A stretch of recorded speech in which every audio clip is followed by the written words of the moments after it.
It's Michael Shermer, and it's time for another edition of The Michael Shermer Show. But first, this episode is brought to you by Wondrium. Wondrium is a series of college-level audio and video courses and documentaries produced and distributed by The Teaching Company. Wondrium brings you engaging educational content through short-form videos, long-form courses, tutorials, how-to lessons, travelogues, documentaries, and more, covering every topic you've ever wondered about.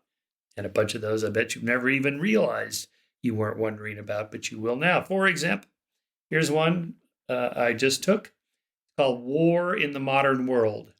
Dive into military history and strategy with this 24-episode course focused on the geopolitical conflicts, weapons, strategies, and personalities that define war since 1945. Honestly, really, I took it. You can see right here, all of the little episodes are colored in, which means I listened to them. They are on video, but I never watch them on video. I just listen to them while I'm driving, hiking, cycling, vacuuming, weeding, and pretty much anything that's relatively mindless, and you can absorb content like that. So here's the deal. If you sign up for Wondrium through the podcast by going to wondrium.com/Shermer, wondrium.com/Shermer, you get a free trial and 20% off the annual subscription fee, which gives you access to all the different courses. So, hey, let's say you start off with this one and you plow through all 24 courses, you can just take another course. Or maybe you get bored with this one and you want to try another one, you just skip to the other course and you can always come back to these. Here's just a few of the lectures here. Afghanistan and the Nature of Modern War. The Unfinished Korean War, China's Civil War, the Arab-Israeli Wars, the India-Pakistan Wars, the World War that never happened. You know what that is, of course. That's the Cuban Missile Crisis. The Soviets in Afghanistan, the Americans in Afghanistan. Desert Storm, the New Russian Empire. Guess who that's about? Anyway, check it out, wondrium.com/Shermer. You get your free trial plus 20% off. wondrium.com/Shermer, Shermer, but you already do that. All right, thanks for listening, and here's the episode.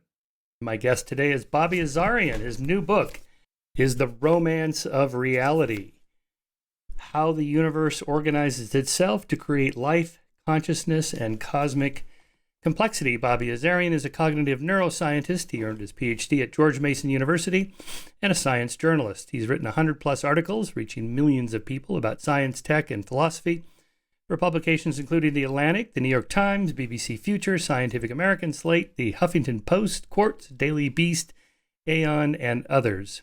Dr. Azarian has authored numerous academic papers published in prestigious peer-reviewed journals such as Human Brain Mapping, Cognition and Emotion, and Acta Psychologica. His blog, Mind and the Machine, which you can find at Psychology Today, has received over 8 million views. He's worked with The Atlantic and HuffPost to create viral videos, which he helped to write the scripts for and narrated. So here we go. Nice to see you again. Here's the a book cover again. It's a great read. I listened to the audio edition, Bobby, so that was a really nice read. I'm glad you enjoyed it. Thanks for having me, Michael. Yeah, sure. Yeah. And by the way, my blurb is on the bottom there. I like that. Yeah. I read this in manuscript form, so it was nice to get the audio edition as well. So what's your, before we get into the details of complexity science and all this good stuff, what is your journey to consciousness, life, the universe, and everything? Yeah. So, I can talk about my journey later in life, or this really goes back to when I was a kid. Where are you from? What's your story? So when I was a child, and I wrote about this for the Atlantic article on apeirophobia, which is the fear of eternity. But so when I was a kid, my grandfather passed away when I was about 4, and I asked my parents, where did he go? He was here one day and then gone the next. And they were like, well, he went to heaven. And I was like, what's heaven? And they're like, this place where you go after you die and you're there for eternity and everything's great. And I think I was probably satisfied with that until later. I remember laying in bed, trying to go to sleep, but trying to grasp what eternity meant, what it meant to be in a place forever, a finite place. And I remember that I just kept trying to get to the end of eternity. I kept trying to grasp it, like, okay, and then what? And then what? And the fact that I couldn't grasp it really scared me, freaked me out, and I didn't really like the idea. So that kind of turned me off to organized religion at a really early age. It got worse after that because then I asked, well, how do you get to heaven? And I had a Persian father with a Muslim family and an American mom who was raised as a Southern Baptist. And so you got these two narratives where to go to heaven on one side, you have to believe in Jesus, and to go to heaven on the other side, you have to believe in Muhammad. And basically, I found out that if either side was right, the other side was going to hell forever. And so this kind of turned me off to religion further. And then later, when I took like high school science courses, I found out about the second law of thermodynamics that said, applied to the universe. I'm not sure it should be applied to the universe as a whole, but that the universe was growing more disordered over time. And that didn't really match up to what I saw and understood about the universe, that there was the formation of planets and stars. And then, at least on this planet, we have this biosphere with all of this organization, and it doesn't seem to be slowing down. So the answers that I got from religion or this sort of reductionist scientific paradigm, none of them were very comforting or very logical to me. That kind of set me on a path of trying to understand complexity, our place in the universe, and consciousness. And I think that's probably why I decided to do a neuroscience PhD program to understand consciousness. It seemed like, one of the last frontiers of science, one of the unexplained things that we just, had no idea how to explain in physical terms. So I did my dissertation work on visual attention, which was, about as close to consciousness as you could get at the time. And what I found out was that to really understand the emergence of mind, it seemed like you had to go all the way back to the emergence of life. Because even with single-celled organisms, like bacteria that perform this process known as chemotaxis, where they swim towards chemical food and away from toxins, you start to already see these signs of cognition and, intelligent behavior. Even though it's, a very small amount of intelligence, there is this goal-oriented movement. And so I was lucky enough to have one of the premier origin of life researchers at George Mason University as a professor, and his name was Harold Morowitz. And he passed away at the age of like 86 in 2015 or 2016. But we had a consciousness club at George Mason for almost a decade on and off. And through him, I got exposed to non-equilibrium thermodynamics and information theory and philosophy like epistemology that I wasn't that familiar with at the time, because he was kind of this polymath. He wrote a great popular science book called The Emergence of Everything, which I kind of tried to model my book after. I don't know if it's, lives up to his greatness, but so he kind of inspired me to write this book. And in the book, I basically, consciousness is one of the main things that I'm trying to explain, but I realized that to understand consciousness, you need to understand origin of life, you need to understand the evolutionary process.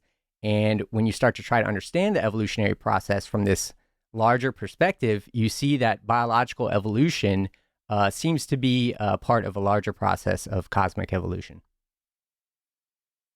Very good. Yeah, you remind me of Alvy Singer, Woody Allen's character in Annie Hall, where he has that flashback to childhood because he won't do his homework anymore, and the mom takes him to the psychiatrist, and he says, "What's wrong, Alvy?" He says, "The universe is expanding." He says, "What's the universe got to do with it? It's expanding, and none of this will make any difference, so why should I do my homework?" And his mom yells at him, "We live in Brooklyn. Brooklyn's not expanding." right? I call that Albie's Yeah. error. I Kind of actually mistaking a current. Yeah. in that Fear of Eternity article, I actually quote Woody Allen, and I think it's from Annie Hall. Oh Yeah. yeah, nice. Yeah, it is Annie Hall. Yeah, yeah. So the problem with the word itself, eternity or infinity, it's like, but you can always add one more year, one more number. What does that even mean? And people say, well, I'd like to live forever, but have you really thought about it? And if you think about it too long, it would drive you crazy. It's just mind-boggling. So like with the longevity stuff, I've written about this. Well, I'd like to live 100. Yeah, me too. Okay, how about 1,000? Well, 1,000 years. Wow. Right. How many marriages would you have? How many careers, jobs, injuries, hip replacements? So on. How about 10,000 years? Well, this isn't. I mean, it's inconceivable, and that isn't even a drop compared to, the age of the universe, much less eternity. I mean, it's just, what would you do? I mean, what would you do for eternity? And religions don't offer much better offer, right? I mean, you're up there with sitting with heaven or with God or Jesus or Muhammad or whoever. And then what? Yeah, my conclusion with that was that if you're in a finite place, it's going to become hell because everything is going to become repetitive. You can do everything and you're still going to have eternity left. So it's a very scary idea, Right. but I think that you could have a comforting notion of eternity if you were able to continuously create new things and new realities. That would be like the solution, to have it not be this finite place, to have it be a place where that's always evolving. So I'm not sure if that solves the problem, but that would be an eternity that wouldn't be as hellish as like some static place like heaven. Yeah, my response to the Immortalist is just get me to 100 without Alzheimer's and senility, and where I'm relatively healthy and happy, and then then get me to 110 and 120, and let's just see what happens there. We don't need to talk about 1,000 years or whatever. Yeah, but the mind goes there. Yeah, Yeah, that's right. Yeah, exactly. Yeah. So the problem here to be solved, and just to put a flag on this for our listeners, is your book talking about the emergence of complexity and a certain amount of directionality to history and the universe and the future is not theological, obviously, nor is it like T.L.R. de Chardin or Frank Tipler, where you end up at God in some inevitable way, and he resurrects us in this virtual reality and all that. Yours is purely bottom-up, natural. Just the laws of nature tell us how you can get that conclusion. Yeah, it's completely naturalistic and mechanistic, but you start to get into these language issues where, let's say that this process does culminate in some sort of cosmic mind, like there's some sort of cosmic attractor. It becomes unclear how to describe that, and Freeman Dyson actually had a quote that said something like, God is just mind that has become so powerful that it has passed the scale of our comprehension. So I don't think there's much of a distinction between God and a sufficiently powerful, intelligent agent. Yeah, I call that Shermer's Last Law, because I didn't invent anything on this. But that any sufficiently advanced extraterrestrial intelligence would be indistinguishable from God. I mean, they only have to be maybe 100,000 years ahead of us, and it'd be mind-boggling, and something like omniscience and omnipotence, right? So that's kind of the direction the universe could go, right? So let's go back to the beginning, though. The problem to be solved here is if the second law of thermodynamics is true, entropy, everything's running down, how did it ever get started from the far left wall, the beginning of simplicity? Not in the creationist sense where, how do you get complex life? Well, you have a sun that pours energy into the system, so the second law doesn't really apply there with a source of energy. But there's no outside source of energy for the entire universe.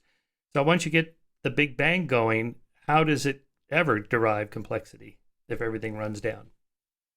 Yeah, so I'm not sure that this idea that everything is running down is the right one.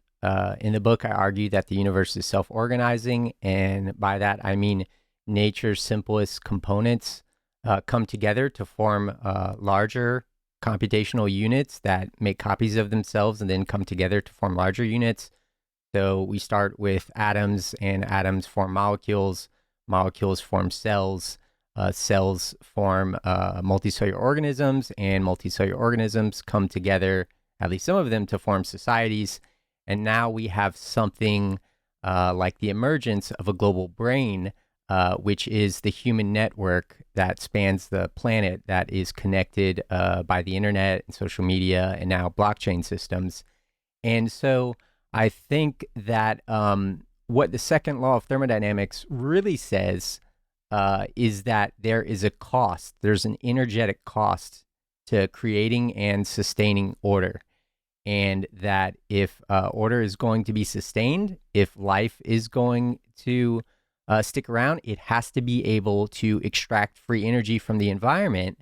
And by doing this and using that energy and dissipating it as heat, we create entropy. But I don't think that's the same as saying the universe is becoming increasingly disordered. Actually, with this model where you acknowledge that life is an open system and that it can continue to spread and organize the universe into, it can turn inanimate matter into matter that can support computation, that this process doesn't really have a limit, and that the heat entropy that's created isn't really large-scale disorder.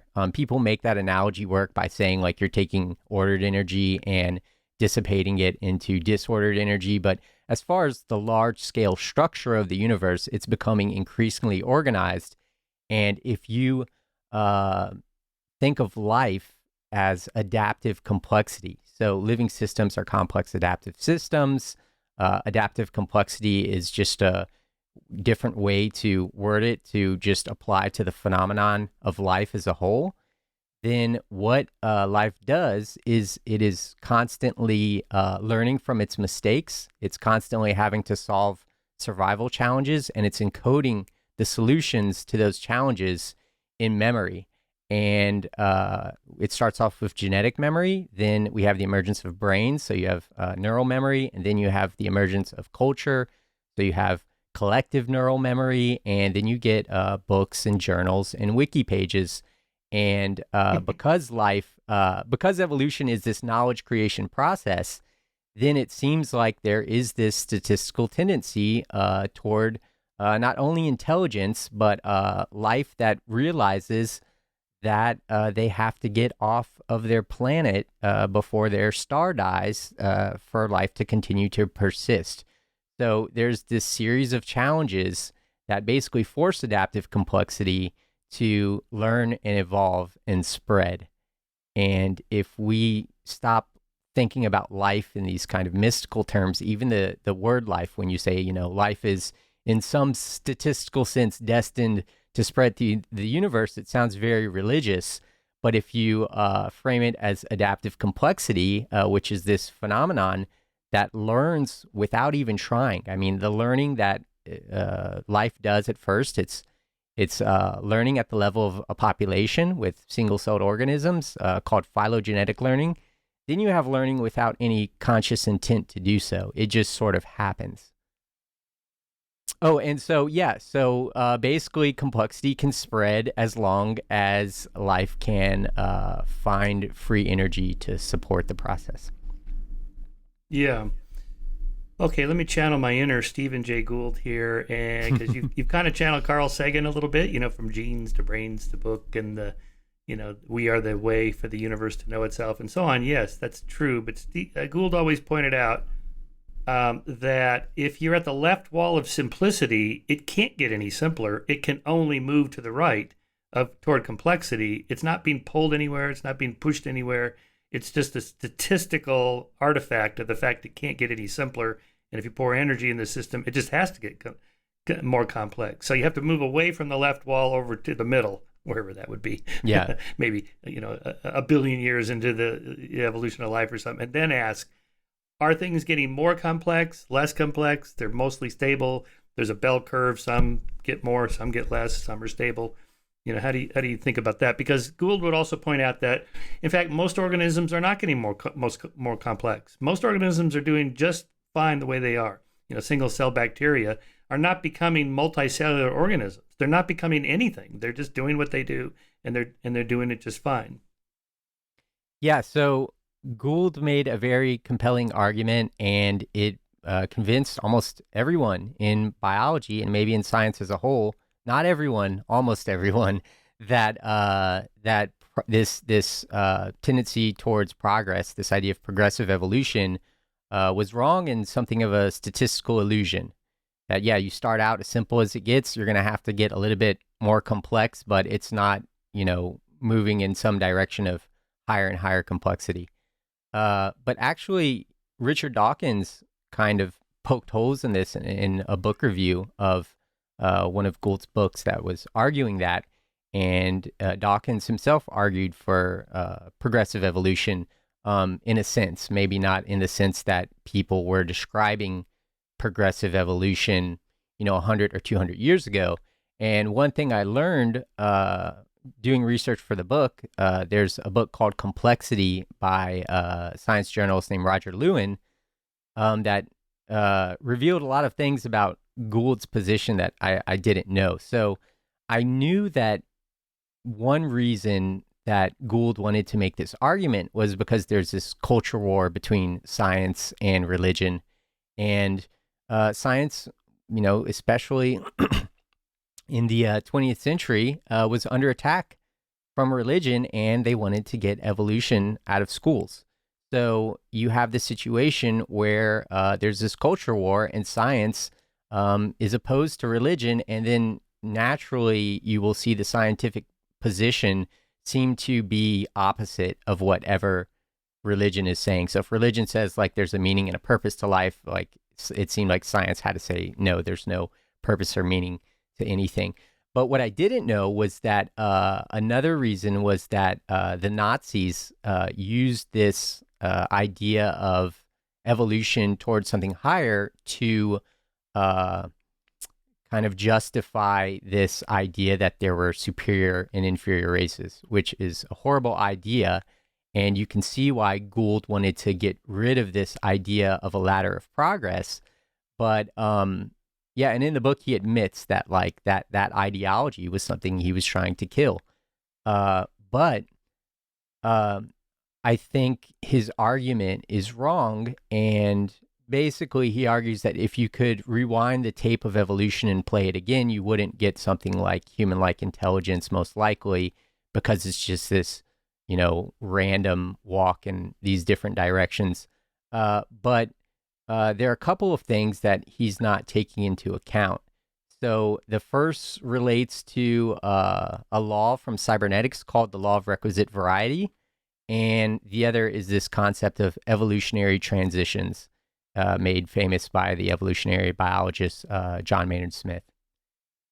So to start with that first one, the law of requisite variety basically says, so this is the version that's applied to evolution, that for a system to persist, it must have as many states as there are challenges or disturbances in the environment. So Gould's right. Some very simple systems are not evolving to become increasingly intelligent. Roaches, I don't think anyone argues that like roaches are becoming more and more intelligent and that someday they'll have human-like intelligence. Sharks and crocodiles have barely evolved over millions of years. Cave fish have evolved to become more simple, losing their eyes because you had fish that were, exposed to light and then getting like trapped in like a cave, and there'd be like a mutation that got rid of their eyes and they would do just fine. There's no survival advantage to having eyes. So what the law of requisite variety implies when applied to evolution is that systems will only become as complex as their niche requires. So for simple animals like autotrophic organisms, so organisms that don't eat other organisms to survive. So some bacteria just feed off chemicals in the environment. They have a very easy energy extraction problem. Plants have to extract sunlight energy from sunlight. And so they have another energy extraction problem that's a little bit more sophisticated because the sun moves through the sky.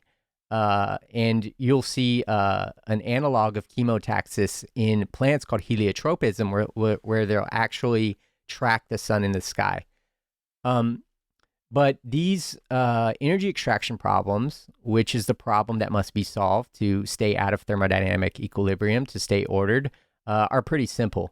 But when you have to eat other organisms to survive, when you're a heterotrophic organism, then you have to have a much more complicated model of the world around you. Now your food is something intelligent like you, and it moves unpredictably.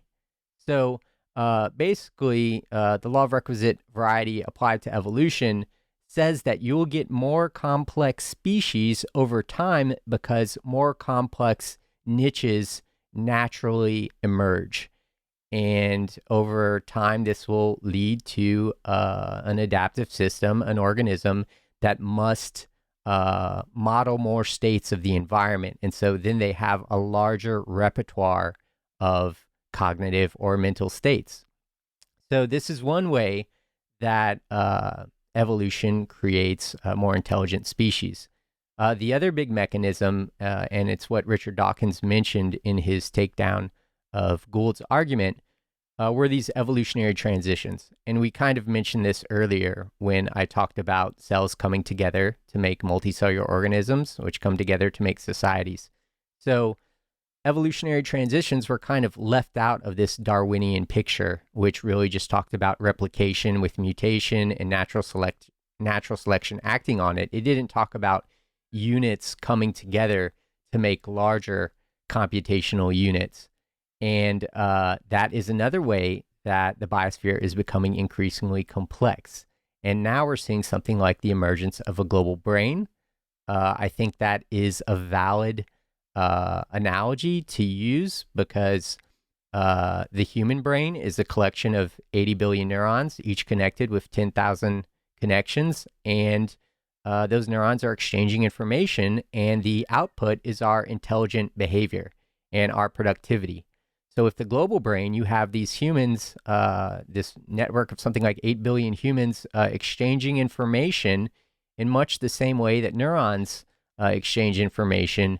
And the output of that is culture and science and technology. And if we look at that picture, then we see that the biosphere does have this clear trend toward increasing complexity. And there's a lot of other stuff a lot of other metrics you could look at, the things that you discuss in the moral arc, which I leave a lot out of the book because it was just too much to fit in. But you see all of these things getting better, like the democracy increasing and homicide rates and infant mortality going down and people living longer. And there can be, small reversals in these trends, but if you look at the trend over enough evolutionary time, it's pretty clear that there is this tendency toward higher complexity. Yeah.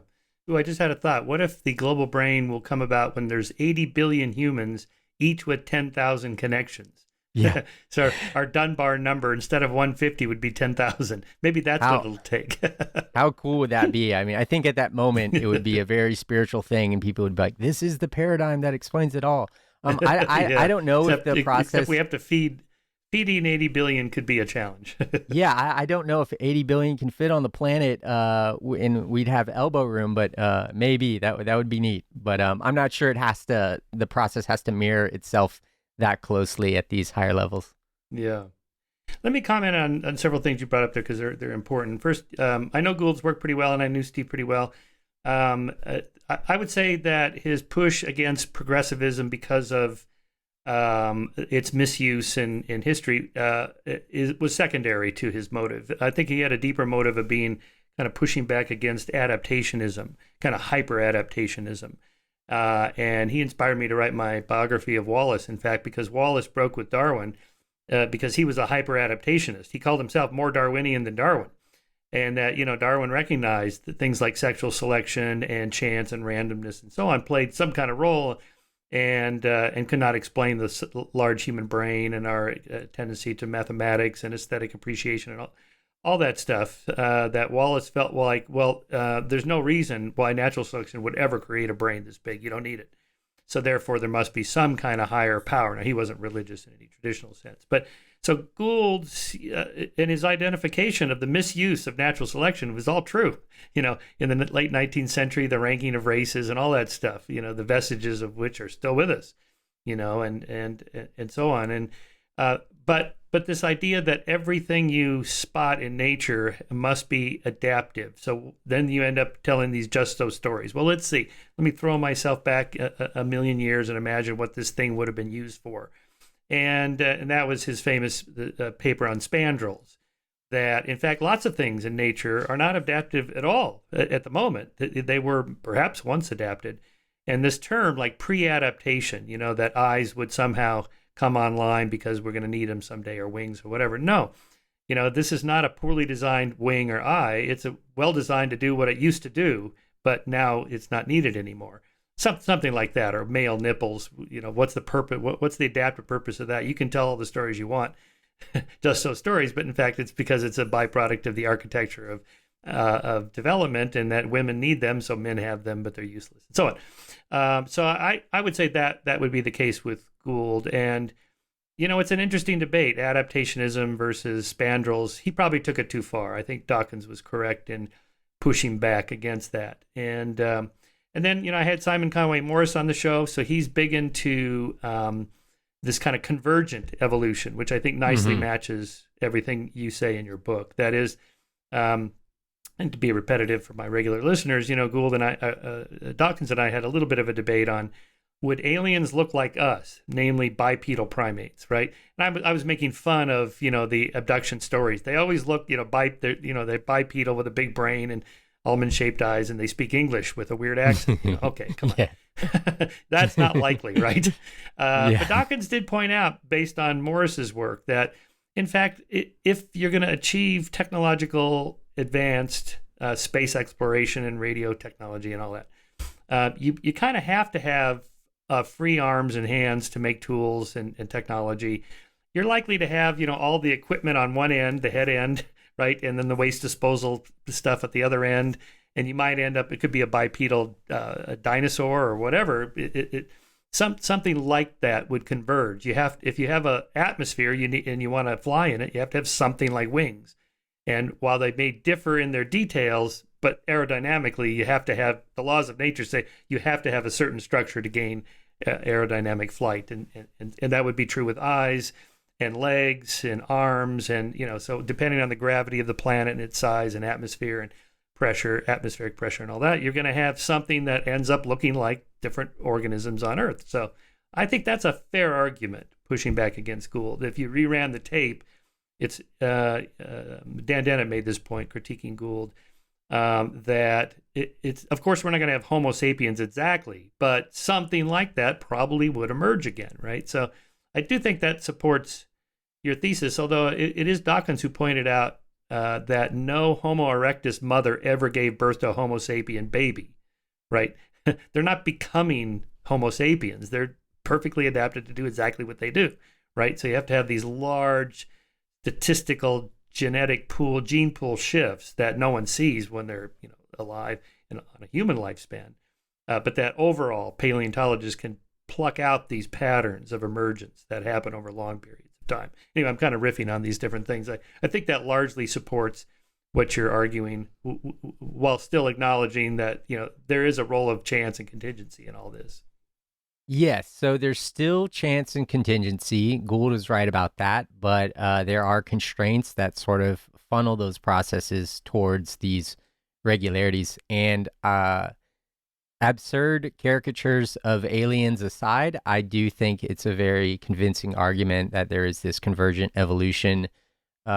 If we're right that life emerges on planets with sufficiently Earth-like geochemistry, then you would have environments that are pretty similar. And yeah, I don't know if you would get something that looks like a human, but I wouldn't rule that out. And I think some of these ideas of aliens like being like entities in like dust clouds, these like sci-fi ideas, I think maybe people have gone a little bit too far. And I do think if there are intelligent aliens that are kind of at our level of evolution, like at the same time scale, could perhaps look similar to us. But then if this process, keeps going and these agents merge with their technology, then by the time they get here, if they were to get here, they might not look like us anymore. But yeah, I do like, I think convergent evolution is really neat, and I think that idea should be a little bit more well known. Yeah, I posted on Twitter the other day that old 1976, I think it was, interview of Carl Sagan on Johnny Carson, talking about Star Wars, right? And Sagan's complaining a little bit like, how come the rulers of the galaxy are these white Europeans, Yeah, and the Wookiee didn't get a medal, right? And one reason Carl didn't include aliens visually in Cosmos is because, in Contact, is because science fiction is so much based on the restraints of wardrobe budgets and so on, so it ends up just being actors in suits with gnarly stuff on their forehead, speaking a weird English accented language. Yeah. It's just better not to show them at all. And in Cosmos he showed, well, what could life on Jupiter be like up in these clouds, and he showed the floaters and these kinds of things. Because given the variety of life on Earth, to take an octopus, for example, it's intelligent.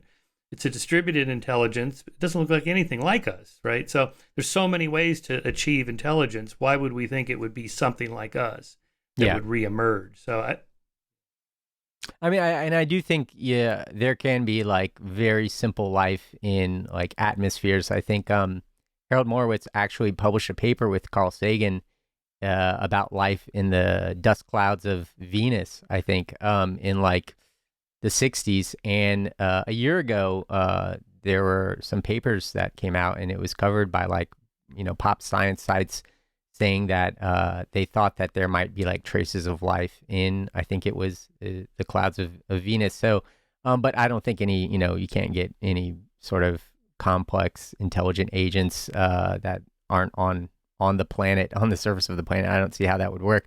But yeah, how so would the molecules communicate, right? Because Fred Hoyle had that argument about dust clouds. Yeah, it's Fred stellar Hoyle's dust argument. Clouds can be. Yeah, I never read the book. I don't know.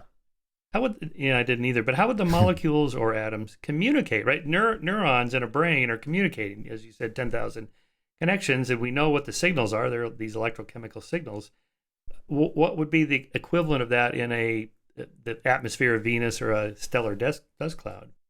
Yeah, I don't understand. I guess we got to read the book, but I don't find it but that what's the compelling. argument in general, right? It's information processing. I remember that Ray Kurzweil film where he's standing at the edge of the ocean looking out at the waves, and the filmmaker said, "What are you thinking about?" He says, "Computation." There's a lot of computation out there in the water. It's like, I don't even really understand that. How would water molecules compute? Yeah, well, Seth Lloyd's book, Programming the Universe, he talks a lot about just how when particles are bumping into each other, there's some exchange of information. There are correlations that get formed, and information is, in some sense, correlation between two systems. But as far as like how does it store memory of this computation? I don't see.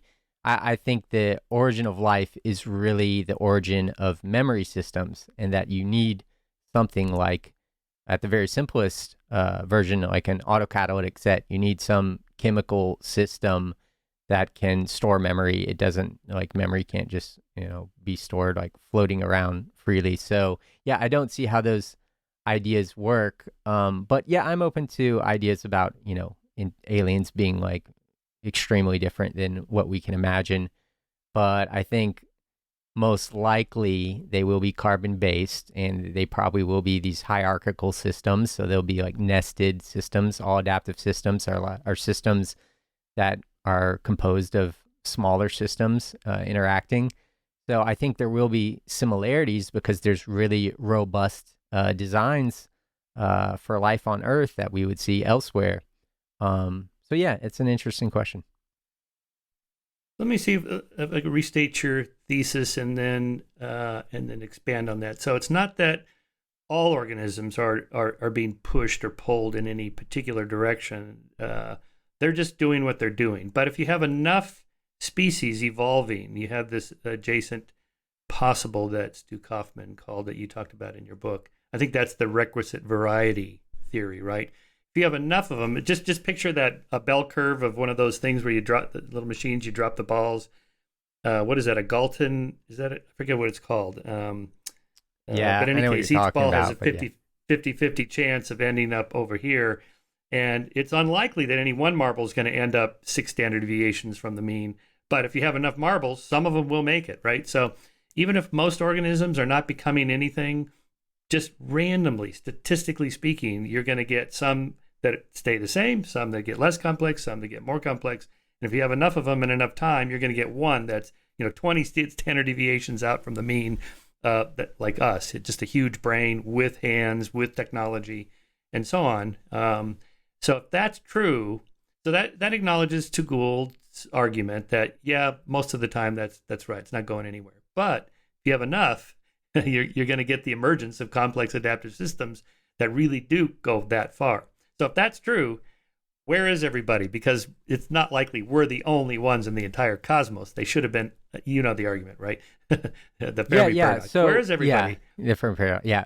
So I would say the argument is slightly different than what you just articulated, that it isn't completely like this random thing and you have this statistical distribution and then you will, just by chance get something that's more intelligent. It's really this process of first you have a species that's simple because it has this simple energy extraction problem, and then you will get necessarily because with replication, there's always genetic mutation. So you will get life exploring this design space. And then so it will discover a design that has a configuration that unlocks a new source of free energy in the environment. So, for example, we talked about, bacteria just feeding off chemicals that are in the surroundings. And then you have plants and photosynthetic bacteria extracting light from the sun. And then you have heterotrophic organisms. So it's really not just this, random thing. It's that niches emerge that become more and more complex in terms of how many challenges that species has to deal with, and how complex their predictive model of the environment has to be. So you will get this statistical distribution towards more intelligence over time because you're getting more and more complex niches. So the organisms that are extracting energy are fine at the complexity they are, but you do get this kind of like tower of complexity because the most complex thing has to model a more complex world. So maybe those two things are kind of the same thing, but to me they seem slightly different because there just is this. Yeah. So, but Fermi paradox. No, I'd say you're right. I think that's. Go ahead. Yeah, what's your answer to that? Yeah, no. Please go ahead, and then, because that's kind of a different topic. So yeah. Yeah. Okay. We could come back to that. So, but this is what you're talking about is this idea of complex adaptive systems and emergence. I loved all this complexity science. I've written a few papers on that related to human history, but the words themselves can often be loaded. They can often be, I guess, imbued with power, like, and then emergence happened, almost like that Sidney Harris cartoon where, the mathematicians are at the chalkboard with complex equations, and then the one writes in the middle, and then a miracle happens. And the guy goes, I think you need to be more explicit here in step 2, right? Because I often hear neuroscientists talk about, and then consciousness emerges, almost as if like that's the force. Oh, it emerged. It's like, I think you need to be more explicit there in step 2. It's almost like it's not magic. We're not talking about magic happening, right? Yeah, so these evolutionary transitions that we were talking about, which I sometimes call metasystem transitions in the book, that term comes from the Russian cyberneticist Valentin Turchin, but it's the same idea that you have these things coming together to make larger things. Metasystem transition might be a little bit more broad or flexible, because then you can talk about like a transition where you have independent processing modules in the brain coming together to make some larger module. So it's not just these evolutionary transitions. And you can also use the language of condensed matter physics, where they talk about phase transitions. Some people like Harold Morowitz and Eric Smith from the Santa Fe Institute have characterized these transitions as higher order phase transitions.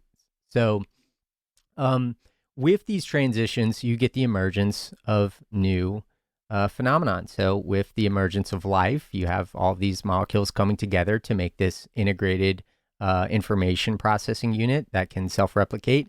And then later you have the emergence of brains, and you get consciousness. In the book, I argue that consciousness probably doesn't emerge with life, that cognition, we shouldn't always assume that when you have cognition that you have consciousness, and we can talk about that later as well. But yeah, you do have these new things that truly emerge, but it's not magic. It's just basically components are coming together and interacting in ways that form patterns that allow for these new phenomena. And because those patterns don't exist when you're looking at the components in isolation, it is a truly emergent phenomenon, and we can understand it. We can understand it mechanistically. And I think because this word emergence wasn't well understood when scientists and philosophers first proposed it, that, you know, certain religious people kind of capitalized on that and kind of tried to use it to, you know, propose these or to add some scientific backing to these mystical views. But I think as we understand emergence better, we will see that it is something that's completely formalizable. That being said, though, consciousness is something new that comes into the world that wasn't there before, and it is truly emergent. And I think both the emergence of life and consciousness are examples of strong emergence, depending on how you define strong emergence. But yeah, we see something that's ontologically new, and we see a change in causality in the world. So with living systems, systems start to move differently than inanimate systems. An example is if you drop a rock and a bird off a tower, you can predict the trajectory of the rock using Newton's laws of motions, but you can't predict the bird's trajectory. I'm not saying that life is completely unpredictable, because you can predict that the bird won't splat on the ground, but you have to start understanding the bird. To predict the bird's movement, you have to start talking about information. You have to start talking about evolution, because the bird's behavior is a product of the information encoded in that system, which has been built up through evolutionary time. And a big thing that the book's broken into 3 parts: origins, evolution, and transcendence. But part 2 is really focused on how information gets created in adaptive systems by the evolutionary process, and gives it this kind of magical looking behavior, because it isn't Newtonian mechanics anymore, but it's not anything that's a mystical, magical force. Yeah, I just thought of a good example of that. Steve Pinker's new book on rationality, he quotes William James talking about this over a century ago, that, you know, if you put the iron filings next to a magnet, they rush to the magnet. And if you put a piece of paper between the magnet and the iron filings, they just go right up against the paper, and they're just, and they can't get around the paper. And then William James says, but if it's Romeo and Juliet, and, you know, Romeo is blocked, he's going to find a way around the wall, right? And this is where volition comes from just having more options than the iron filings, right? So Dan Dennett calls it degrees of freedom. You know, the iron filings have pretty much 0 degrees of freedom. They can only do one thing, right? So if you think about like emergence of stars, let's get as simple as you can get, right? You just have hydrogen atoms being pulled together in stellar clouds by gravity.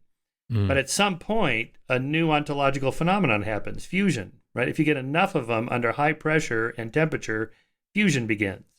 And that's something new in the universe that never existed before. So that goes by, 100 million years after the Big Bang or whatever it is that stars first emerge. That would be an example of emergence, right? That's what you're talking about. Yeah, that'd probably be an example of weak emergence, but it's an emergence nonetheless. Something new comes into the world. But I think consciousness might be categorically different because you get this subjective experience, and that experience seems to be. Yeah. Yeah, hang on. But let's go to the origins of life next, okay. Because maybe that's weak at emergence too, right? So you just have these simple molecules, and that I haven't looked at the origins of life research in probably 15 years. I don't know what the latest models are on that, but what's the best explanations we have for when life comes online, whatever that means. I mean, I think in your book you talked about a cell just following a chemical gradient to capture energy from the system to push back against entropy. That's pretty simple, but that's also new. Anyway, what's the latest on that origins of life research? So yeah, and I was watching your interview with Anil Seth, and you kind of talked about this with he was using the hard problem of consciousness, comparing that to the hard problem of life, and that there were these vitalist positions, kind of referring to something mystical. But then he says, we found out the problem disappeared and it was all just chemistry. And I don't think that's the right answer for that exactly, because it's more than just chemistry. It's computation. It's information processing. So I think the people that were the vitalists, like Bergson, were, the notion of Elan Vital. I think they're kind of treated unfairly, and even Aristotle with his ideas of, teleology and intellechy. So I think they were trying to name something that made life move differently than inanimate objects, and they didn't have the conceptual framework to understand what they were talking about. So life does move in this way that's different than inanimate object. It moves with goals and purposes. So that vital force that Bergson was trying to describe is the causal power of information. It's not just chemistry. There's, it's reducible to chemical processes, but there's something in addition that gets created with life, and that's what I try to explain also in part 2, this how information, adaptive information, emerges. And basically what I found out reading about evolutionary epistemology and cybernetics was that there is this concept. We know evolution works through variation and selection, right? So we normally think of this replicating system that when it makes copies of itself, there's varied designs, and then natural selection is like a filter that weeds out the unfit designs. But a self-organizing system is also evolving in this adaptive way, but the mechanism has been called blind variation and selective retention. So this doesn't need a system that copies itself. You just have a single system moving through a series of configurations, and the configurations that are more stable will be the ones that the system retains. So I think it was The Selfish Gene, Richard Dawkins says Darwin's survival of the fittest is really just part of a broader law of survival of the stable. So one of the new popular models of the origin of life is this model put forth by Jeremy England called dissipative adaptation. That's the mechanism through which life emerges. And it's really not much different than what Harold Morowitz wrote about in a book in the 60s called Energy Flow in Biology. He made this statement: the energy that flows through a system acts to organize that system. And so the idea is that if you have this system of molecules, if you have this simple chemical system, and you have energy flowing through that system and pushing it far from thermodynamic equilibrium towards the state of order, towards an attractor in the configuration space, then you get this mechanistic understanding of how self-organization occurs in nature. And it is, it's been called spontaneous self-organization. It's not quite spontaneous because you need to drive the system away from equilibrium with an energy flow. But there's been simple studies that show that shining a laser on like nanoparticles will get them to organize and have like this worm-like motion that looks very similar to life.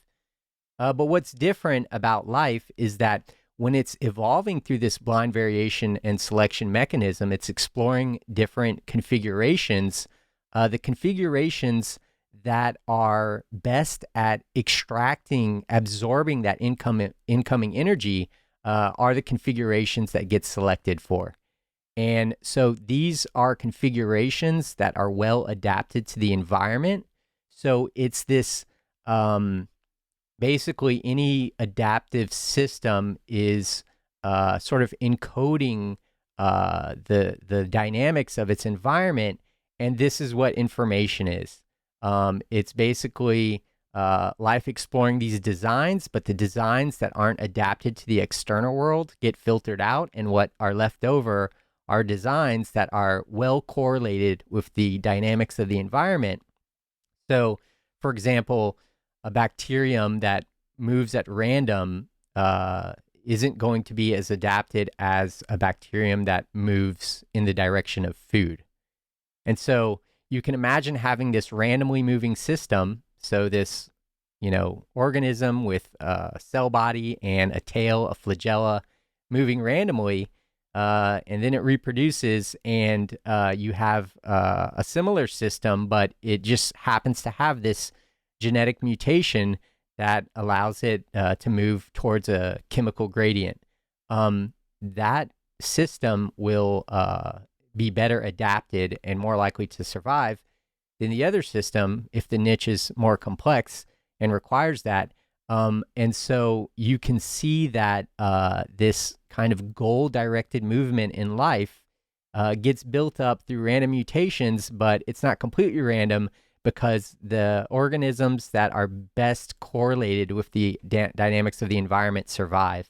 And so it's this adaptive process that's building up information in the adaptive system, and it's that evolutionary process that gives rise to this purposeful teleological movement that we don't see with inanimate objects. Right. Okay, let me see if I can unpack that. There's a lot in there. That word information's doing a lot of work there. Yeah. Computation. What you just described at the end there sounded to me like a purely statistical argument, much like island biogeography. How do birds get out to Galapagos, or tortoises get to the Galapagos or Hawaiian Islands? There's no directionality to it. It's just totally random, and most of them never made it anywhere. They landed, fell in the ocean, and died. But the ones that by chance happen to make it, okay, well, now would you call that some kind of emergence of computation? No. Maybe I lost the thread there. What's ontologically new about that? Okay, so you have this system that already, let's say we start with like the origin of life, and we already have this self-replicating system. So it has a certain amount of genetic material, it has a certain architecture, and then it makes copies of itself that have random variation. So some of the copies might be less functional, and some of the copies that might be more functional.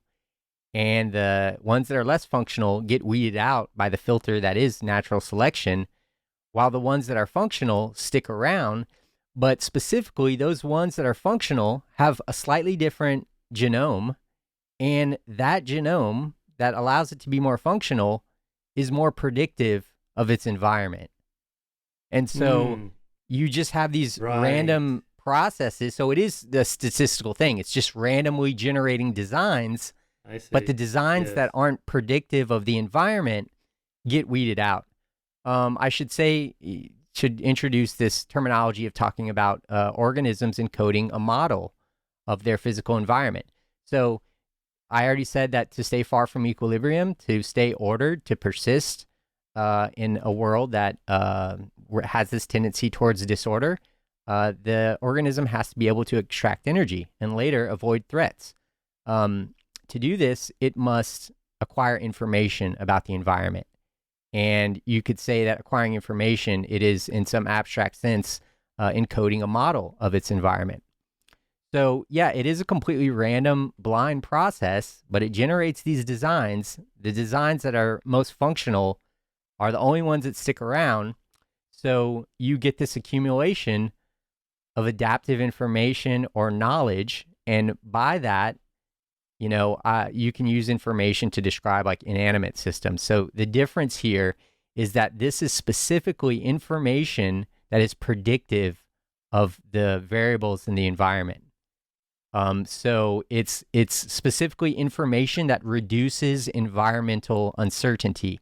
And that can be formalized as reducing Shannon entropy. So you have a system that's in this unpredictable, fluctuating, noisy world, and it basically has to reduce uncertainty to be able to capture energy and avoid threats. And it does so through adaptation and learning. So evolution is a learning process. It's a knowledge creation process. But learning before brains is this slow process that occurs at the level of population. Things can't, there's no synaptic plasticity. There's no wiring in real time in response to your environment before brains. So you just have this process where there's a living system. It has a genome. It kind of is what it is, has the information, and then it makes copies of itself. And some of those die out. So the learning is a collective learning.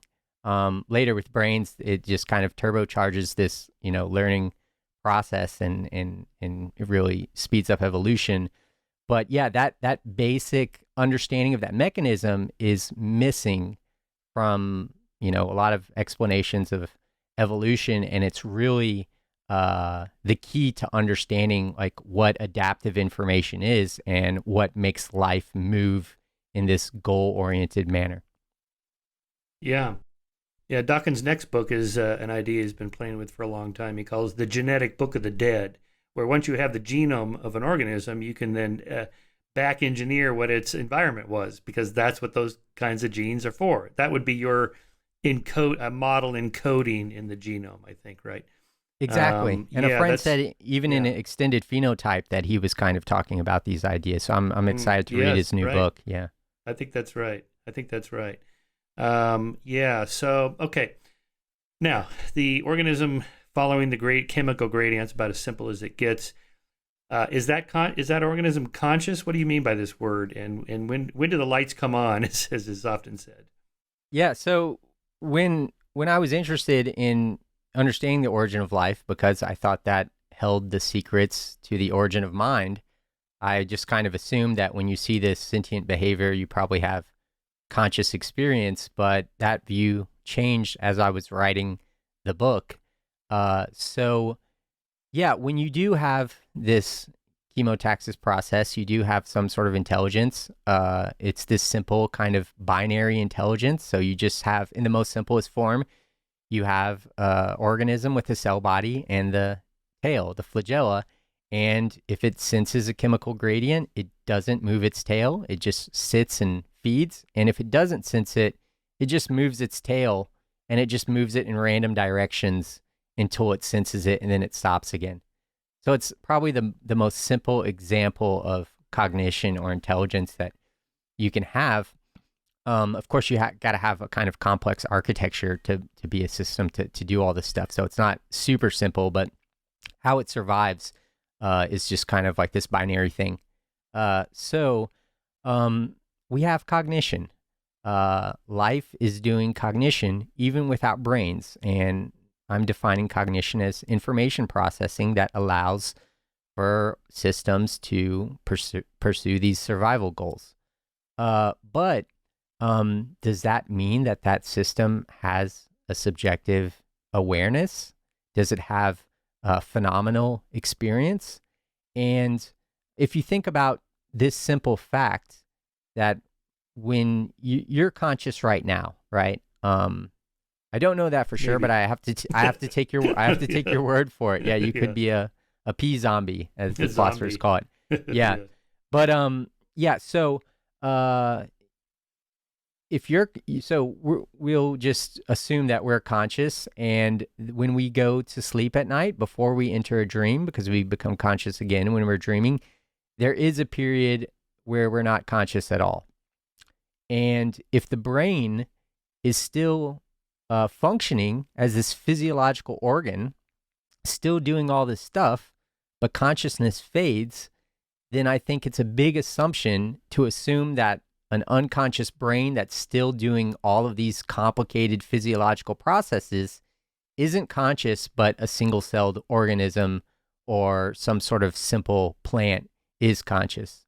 What that example tells us is that we can have information processing and physiology without subjective experience. And so what I argue in the book, kind of based on a line of argument that Douglas Hofstadter put forth in Gödel, Escher, Bach, and then his later book, I Am a Strange Loop, is that it's not good enough to have some sort of abstract model or representation of the environment. That creates something like this, simulation of the world, but you don't have someone that's there to experience that world. You don't have an observer that is kind of the person sitting in the theater. So what that comes from, and we know there's no homunculus, there's no little point in the brain to point to and say there's consciousness. But what I'm saying is basically you have this system that has to model the world because it has to find energy and avoid threats. But once you have brains, it starts to model itself in the world. So you have self-modeling. And the reason I think that emerges with brains is because brains have neurons that wire together when you're learning. You have synaptic plasticity. And an organism with a brain creates a memory of its actions on the environment. So you do something, let's say you knock something over in your room, and you make a mental note of that, and it might not even be conscious, and then the next time you don't do that. Or maybe you do, and maybe it takes a couple times to learn, but this new wiring forms, and you learn, you update your model in real time. But without a brain, there's no real mechanism to record the causal consequences of your actions. So it's really this ability to create new memories in real time and record those consequences of actions that creates a data variable for that agent in that agent's model.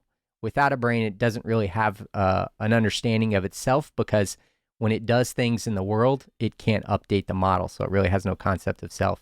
So the idea here is that you have this brain that models the world, and the organism is in that world. So if it's going to have a complete model of the world, it has to have a model of itself. And it's sort of this self-modeling process that creates a self or an observer or an I, and that's kind of looking at the world. And it's kind of an abstract idea. I think, that this can be something that is also formalized. And I think Hofstadter kind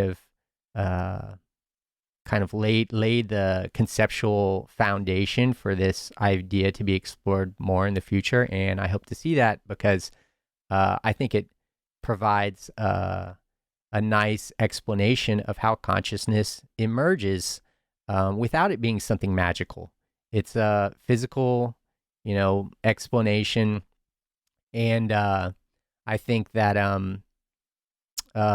we can't assume that just because there's some cognition or intelligent behavior that there's going to be consciousness there. We know that like robots that we build that are responsive to their environment don't have any subjective experience. So we shouldn't just assume that everything that behaves intelligent is having subjectivity. Know for sure that you don't know for sure that it doesn't have an inner experience, because how would you know? Probably not. Yeah, you can't know for sure. So to inform all of this stuff, we have to look at modern theories of neuroscience, like integrated information theory. So integrated information theory would argue that those systems don't have the hardware to support consciousness because you need specific type of hardware. You need enough hardware to have models on top of models on top of models, almost like metacognition. So there's a model in my brain somewhere that maps my body. I can tell where my body ends and the computer laptop stops. The microphone is here, whatever. So there's, kind of spatial orientation and all the rest. And then there's models on top of that is aware of my models. And then there's models aware of the models, aware of the models, something like that. And at some point, we would use the word like self-aware or something like that, sentience or consciousness or something like that. Yeah, so there would be levels, and that's what I talk about in the book, that basically you have, cognition emerging first, and then you have consciousness defined as subjective experience, and that's just raw phenomenal awareness. And then you have the emergence of self-awareness, where you reflect on that consciousness, and I think that is a function associated with the prefrontal cortex.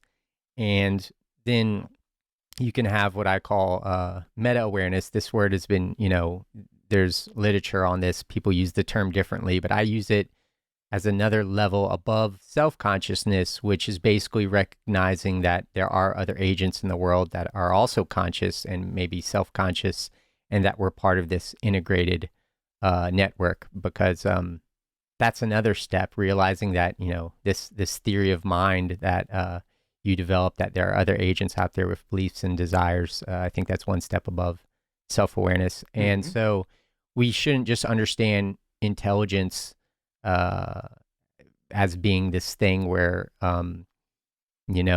there's, before I was talking about more intelligent organisms have to have a more complex model of the world because they're in a more complex environment. But in addition to that, there are these levels of self-reference that I think are important for people to talk about. And it's going to start off as kind of a vague notion, but then there's going to be, formalization of these ideas. There's a lot of work on metacognition. Steve Fleming has a lab that's on working in metacognition. So yeah, I think it's really exciting field. Let me ask you for an example here, like on my daily hike with my dog. Now, he reacts differently when he sees a rabbit or another dog or another person. So in a way, does he not have a theory of mind himself? Like he knows that dog is like me, and he's thinking something, maybe hostility. I could look at his tail wagging. It wags more to the left than the right. That means friendly, something like that. Versus a person, and he's much happier, and he has a different wag to the person because he knows the person's different than the dog. Isn't that kind of a crude theory of mind that he has? Now, he doesn't know he has this theory of mind. He can't pass the mirror test. He doesn't even know it's a mirror. And so on. And so, yeah, maybe that's a lower level. Yeah. So, I guess the way I was explaining it as these levels, I shouldn't have made it seem like this meta-awareness theory of mind was after self-awareness, because I do think you can have this like low-level theory of mind that you're describing. But they are functions that I think we have to think about when we're trying to determine the intelligence of another organism. We have to understand, like, do they recognize that there are other minds? So maybe this comes before self-consciousness. Maybe it's part of self-consciousness, because perhaps it's in the recognition of other minds that you start to understand what you are.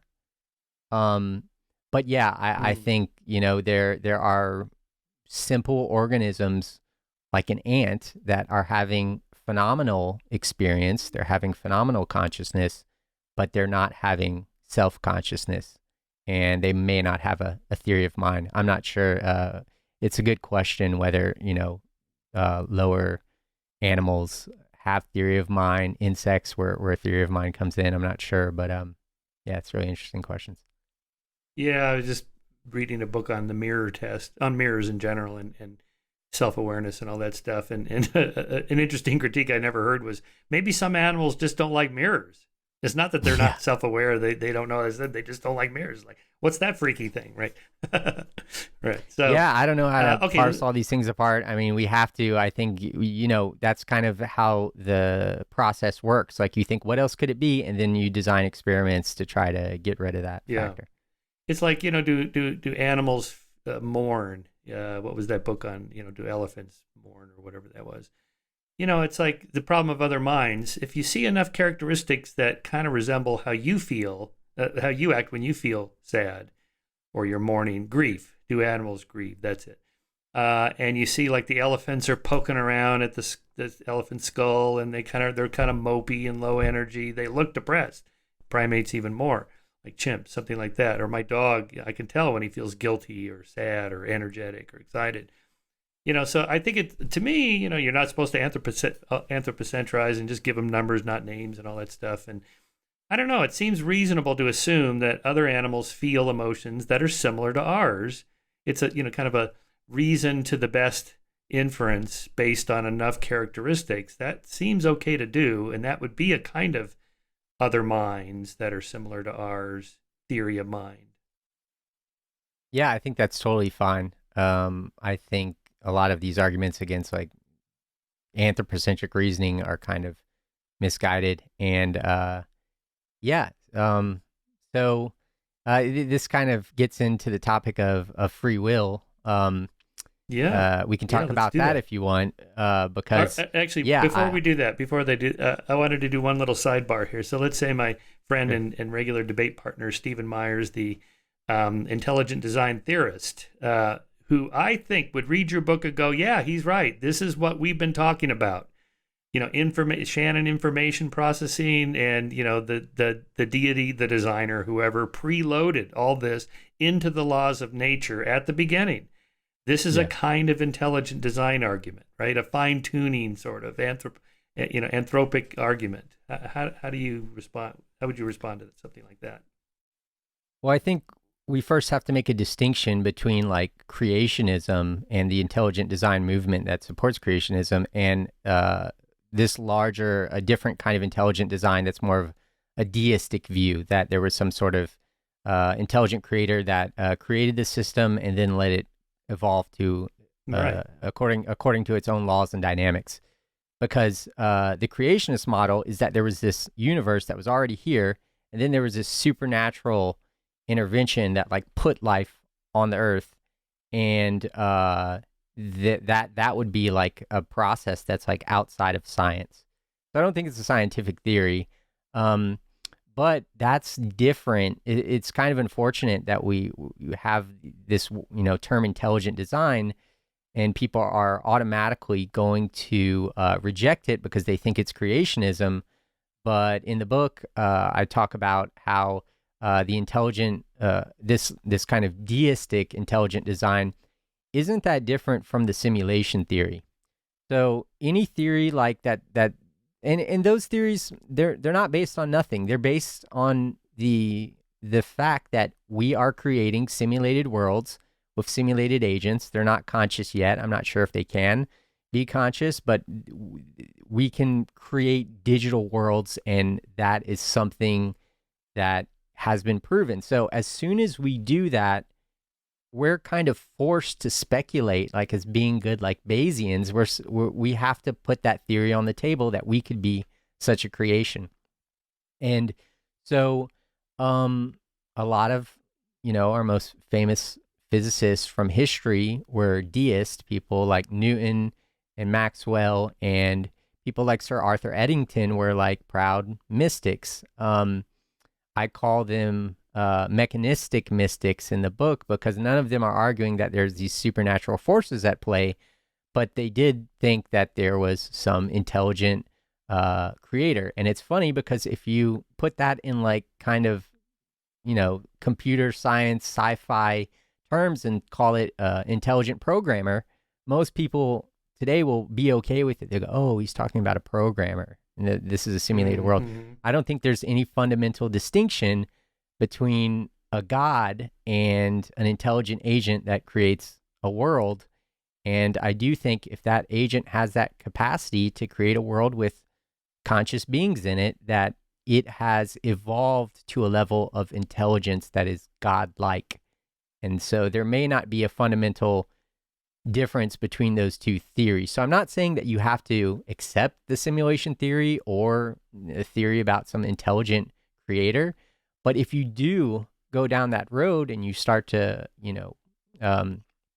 see the simulation theory as an option, then you can't you don't have any reason to call that, these intelligent creator theories like complete pseudoscience. I don't see any fundamental distinction between those two things. I don't know how you feel about that, but Yeah, no, I think that's a good distinction to make. Although I should point out that most of these intelligent design theorists are Christians, right? yeah, They'll make all the arguments you just made, but then 2 dozen steps later, they get to Jesus died for your sins, right? So yeah, that's a different kind of derivation than what you're talking about here. Although they do get there. I mean, it's Bill Dembski has a whole thing about Shannon information processing, and that in the Gospel is it of John, where in the beginning was the Word, whatever the original Greek or Aramaic word was for that. Not the creation, but the word, that is, its information precedes the Big Bang. Anyway, I don't remember the details of that particular one, but my point is that they do get to their personal religions, but there are some that are more like deists. And even if that hasn't happened yet, if I follow your reasoning in your book, this could happen if we keep going, if we don't nuke ourselves or whatever, if we like Elon go to Mars and then colonize the rest of the galaxy, and pretty soon the Fermi paradox is answered. We're the ones. We were the first ones. Somebody has to be first, right? yeah. So maybe it's us. And then, so to my Shermer's last law, any sufficiently advanced extraterrestrial intelligence is indistinguishable from God, I've added, or far future human, because that's what we're getting to, right? So, Yeah. you show the Neanderthal the smartphone, you're like a god to them, right? And so whatever Yep. the equivalent of that would be 100,000 years from now or a million years from now, that would be essentially an omniscient, omnipotent being, and that's God. So it could happen anyway. Yeah.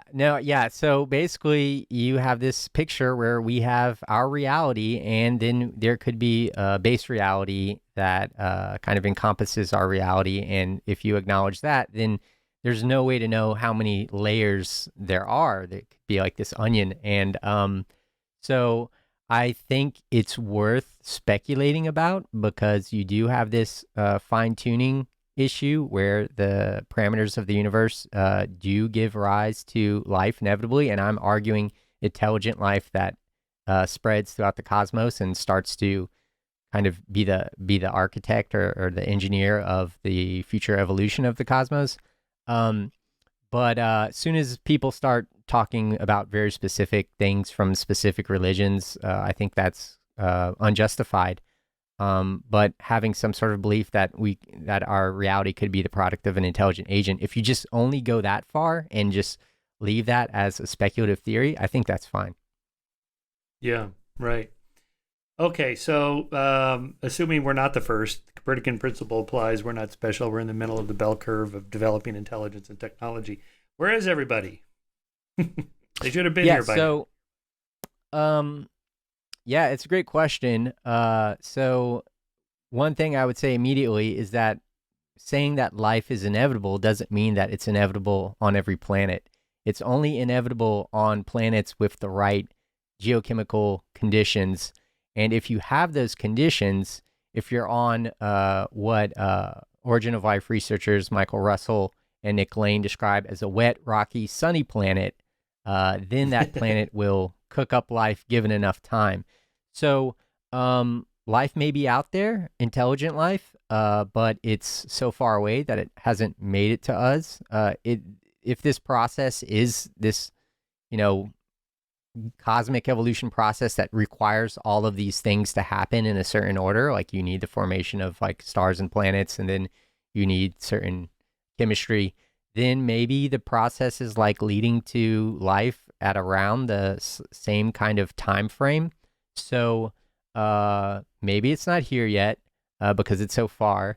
Maybe the intelligent life that has gotten to a level where they can, observe us, that they know about us, doesn't want to disturb our evolutionary trajectory, and so they're not making us aware. And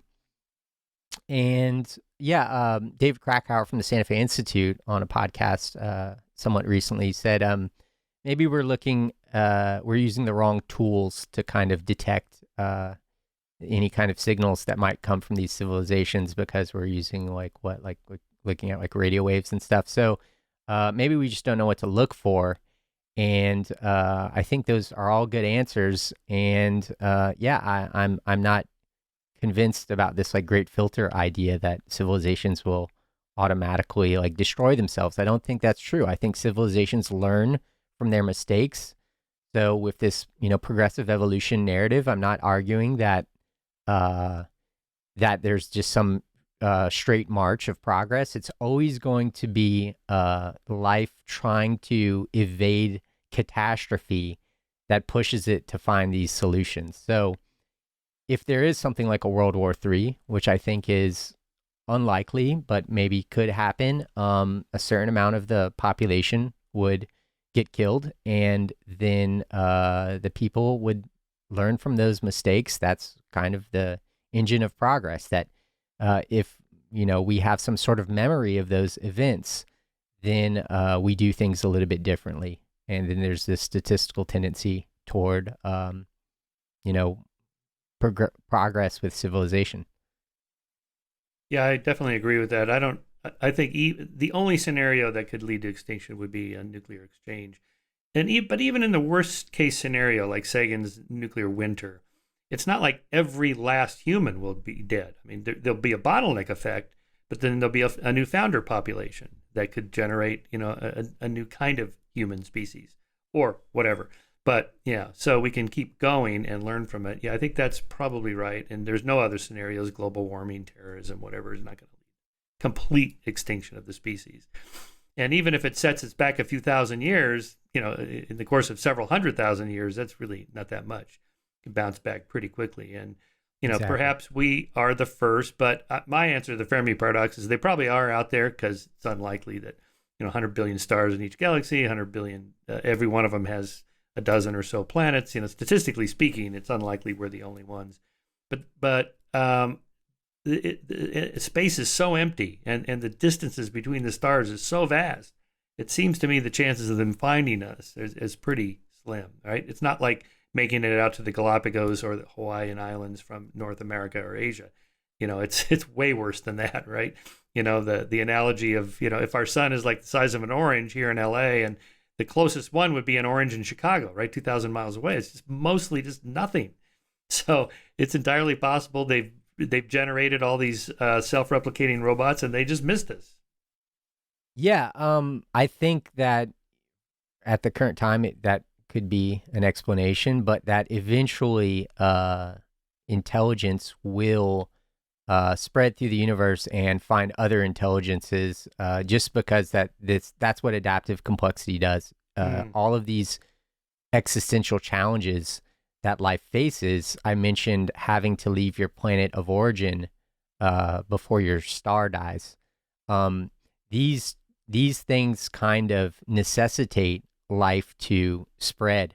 You can see stars as big batteries in the sky that are supplying free energy for life to spread. Freeman Dyson had the idea of a Dyson sphere that was later written about in sci-fi, that you could build these structures, basically like solar panels around stars to, harness all of the energy. So I do think adaptive complexity as a necessity must spread, and that you will have these intelligences coming into contact at some point in the future evolution of the universe, but we're just not there yet. So, assuming everything you talk about in the book is derived from the laws of nature, may I ask where you think the laws of nature came from? Why is it? Yeah, so I guess it's like probably the biggest question, and there are these different explanations for like the fine tuning of the parameters. There's the God theory, first of all, that God did it. There's the multiverse theory, that we're just one universe in this set of universes that make up the multiverse, which could be extremely large or infinite. And people don't even seem to, the people who are, putting this idea forth, they don't make that distinction whether it's very large or infinite, which I think is something important that they need to state. But I'm not that convinced with that explanation. And there's another explanation, cosmological natural selection, put forth by Lee Smolin, which is a kind of Darwinian view of this that people like Dan Dennett and Richard Dawkins have found attractive. But before we go there, let's just talk about the multiverse explanation for this fine tuning. So the idea is that this universe has the right parameters for life, but that the multiverse is overwhelmingly lifeless. And so it's kind of, even if this universe is self-organizing and teleological in this natural mechanistic way, that it was still just by chance, and that most universes give rise to nothing interesting. But if that's the case, then I think here's the argument against that. If you have all of these lifeless universes in this multiverse, you would have a subset of those universes that are life-friendly.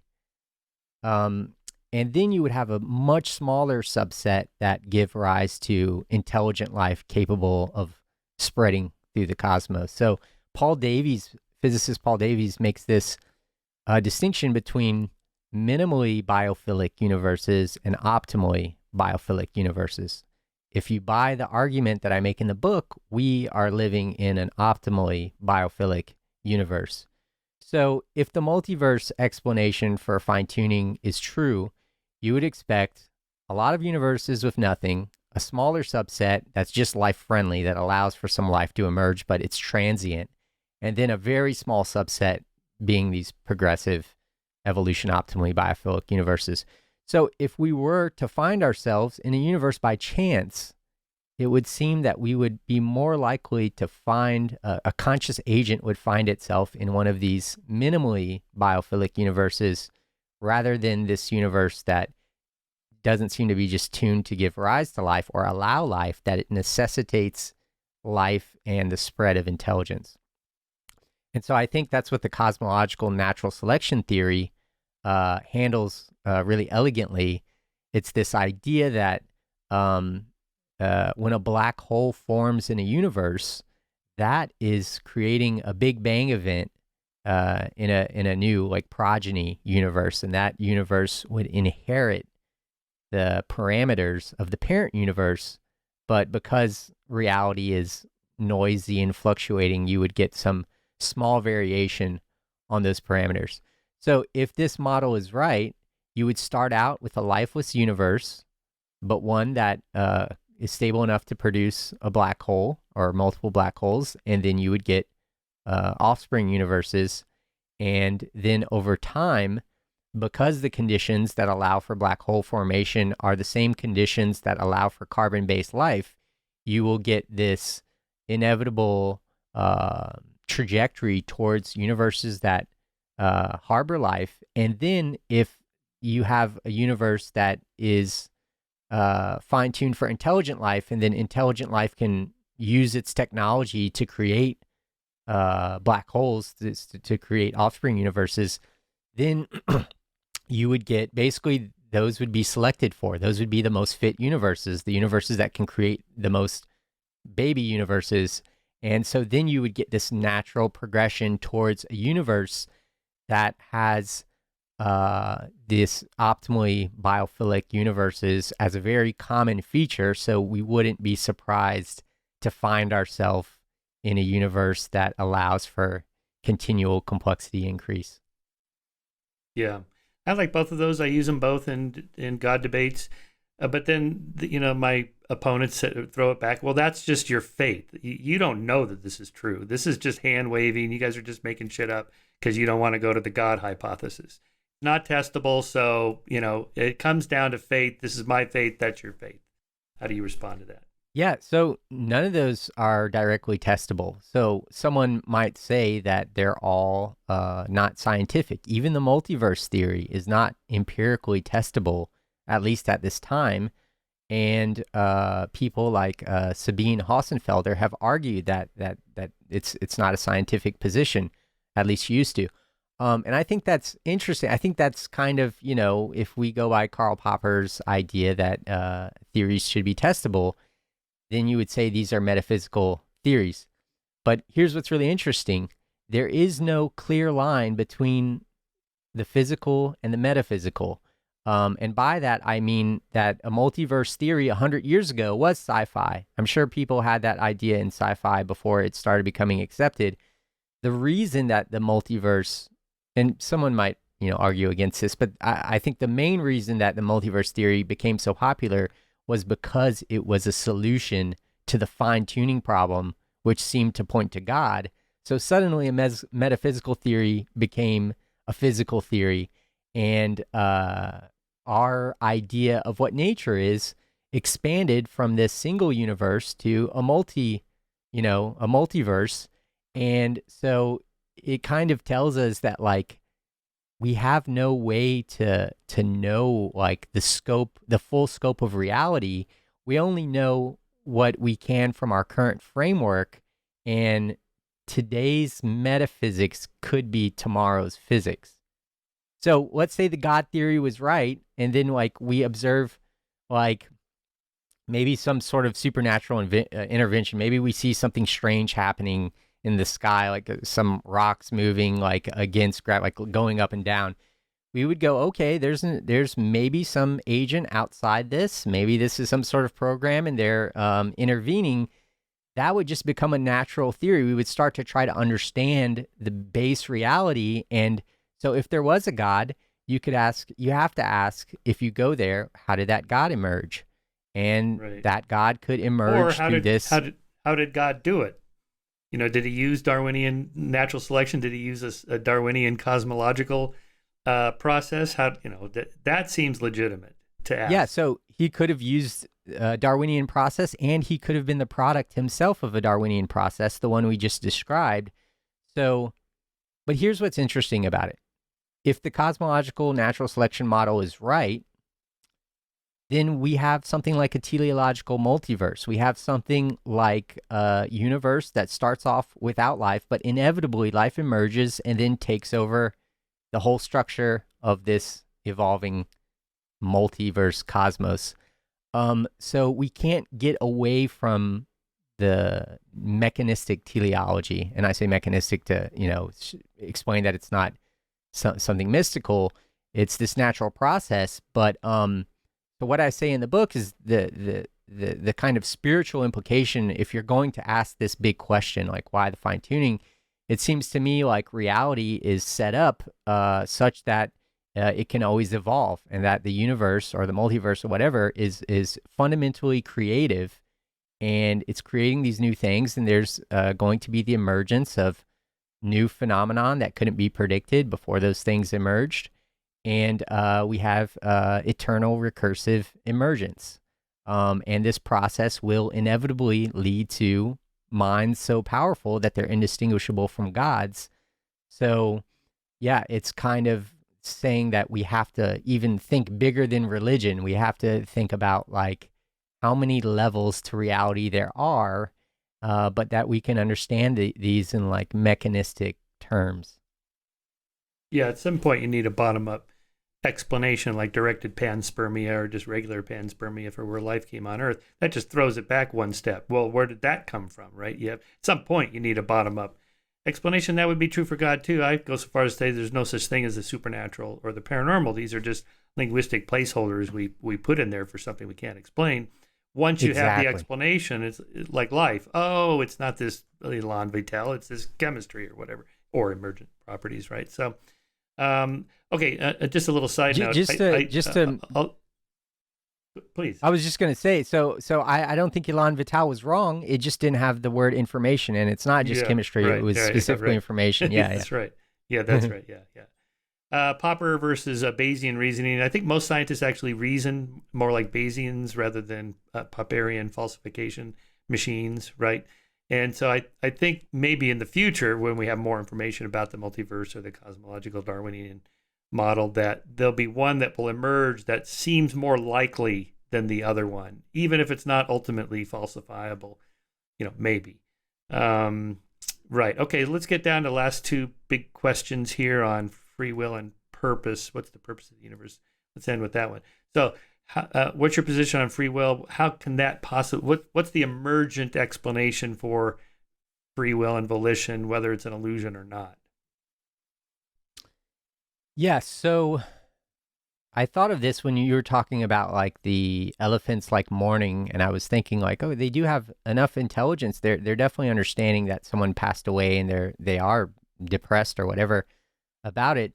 But I was wondering, do they have the ability to take themselves out of that depression? I was thinking that this is something that's like kind of uniquely human.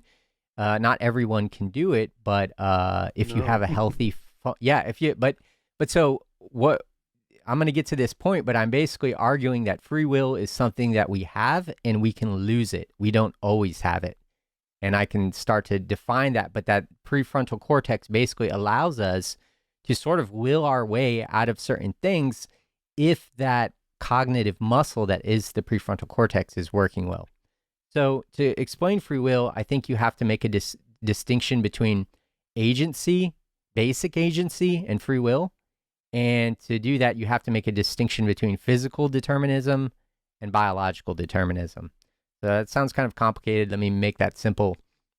There's a lot of arguments against free will, and they're really conflating a lot of things because some people will argue that the universe just has a certain amount of particles and that these particles follow mathematical trajectories. Therefore, we can't act as causal agents because everything is already laid out. Kind of this idea coming from Laplace's demon that if you knew the state of the universe at any time, you could predict the future and retrodict the past. And this doesn't seem to leave any room in the picture for life or consciousness acting as a causal force. So then you have biological determinism, which says, we are basically like products of our programming, and that we're just these algorithms running and that we don't have any control over that. So those are two different arguments. And I would say that basic agency overcomes physical determinism, but not biological determinism. And then free will is this higher level of agency that I think overcomes biological determinism. So the idea that this Laplace's demon, this idea that the universe has particles and that they follow these Newtonian trajectories, that kind of went out the window with the emergence of quantum mechanics and us understanding that, at least it seems from our best experiments today, that reality is probabilistic or stochastic at bottom. So you do have this random fluctuations that basically allow for what George Ellis calls slack in the causal chain.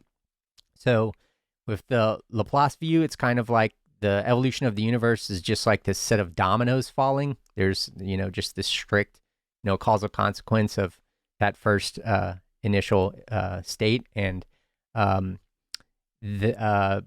so a lot, I saw Bernardo Kastrup. I was watching that interview that you had with him, and he made this same mistake that other people make, that say you either have determinism or randomness, and neither one of those gives you free will. I don't think that's right. I think with determinism, you like hard determinism, the Laplace version, you can have free will. But what randomness, what stochasticity at bottom gives you isn't the free will part. It just gives you this slack in the causal chain where agents can act as real forces.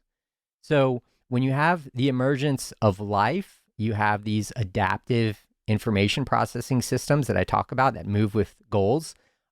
Those have real agency. So they move in a way that is different from inanimate systems.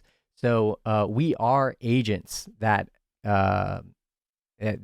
decide our own future, and that those decisions are based on our program, the information that we have encoded in the genome. So agency overcomes physical determinism, but then you still have this problem that we're following this like pre-programmed agenda, and that's biological determinism. So how can we truly be free, even though we're agents and we're not like, slaves to the laws of physics? We move in this way that, we seem to have these degrees of freedom that you mentioned that Dennett talks about. But isn't it still like, aren't we still kind of following this program that we have no control over?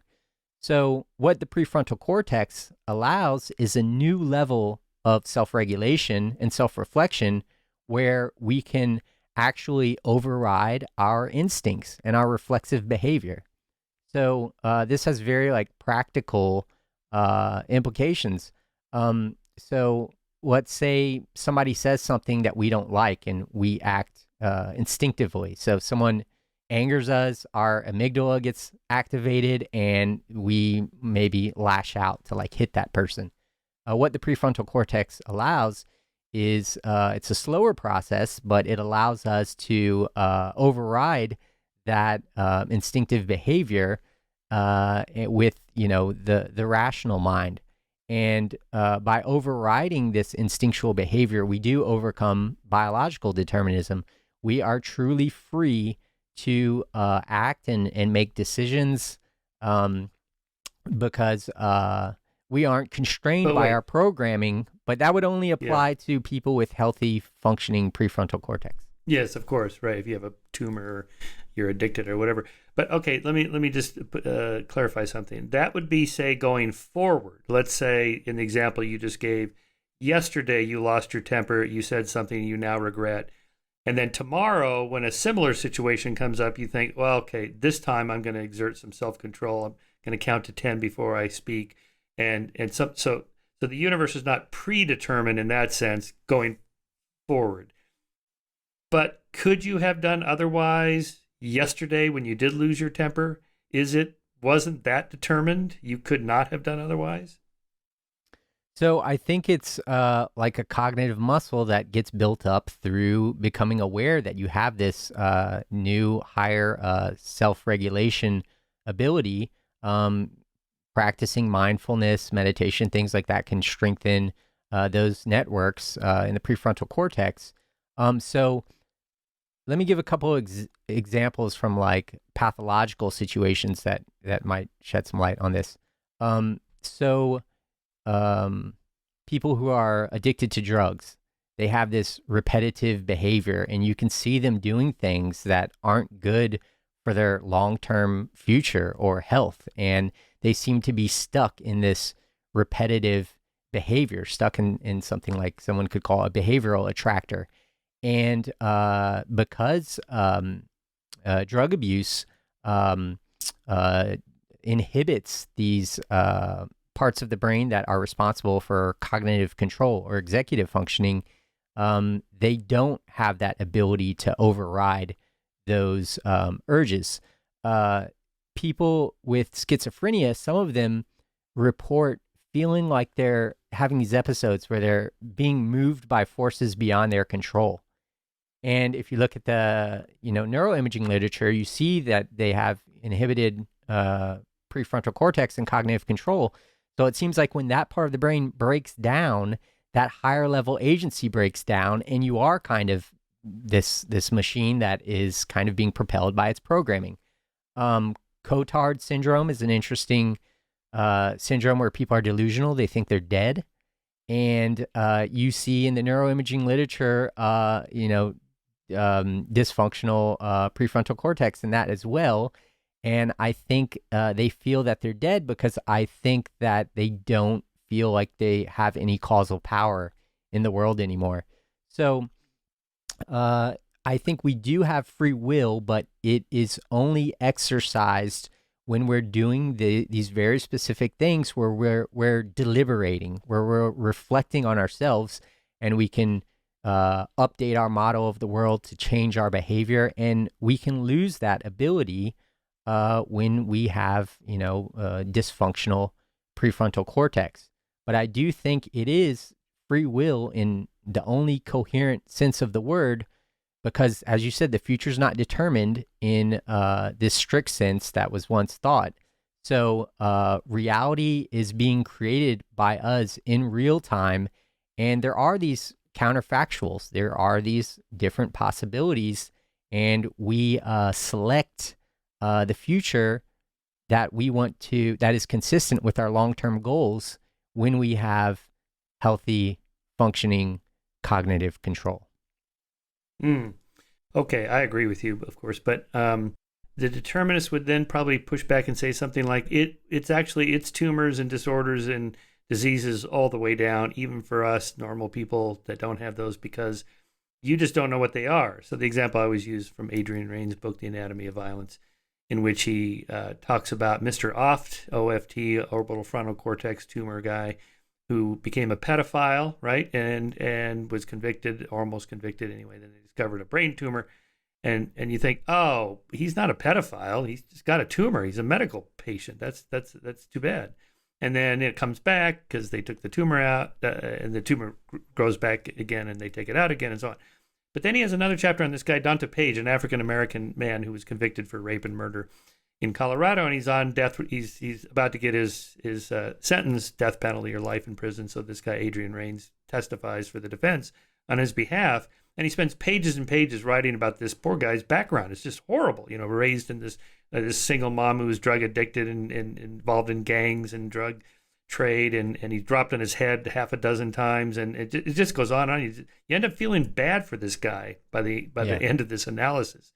He's just bad luck. You and I are lucky we weren't born into a situation like that, right? But the point, Rain makes is, what's the difference between Mr. Oft, oh, there's his tumor, I can see it in the brain scan, versus this guy, 1,000 little environmental things.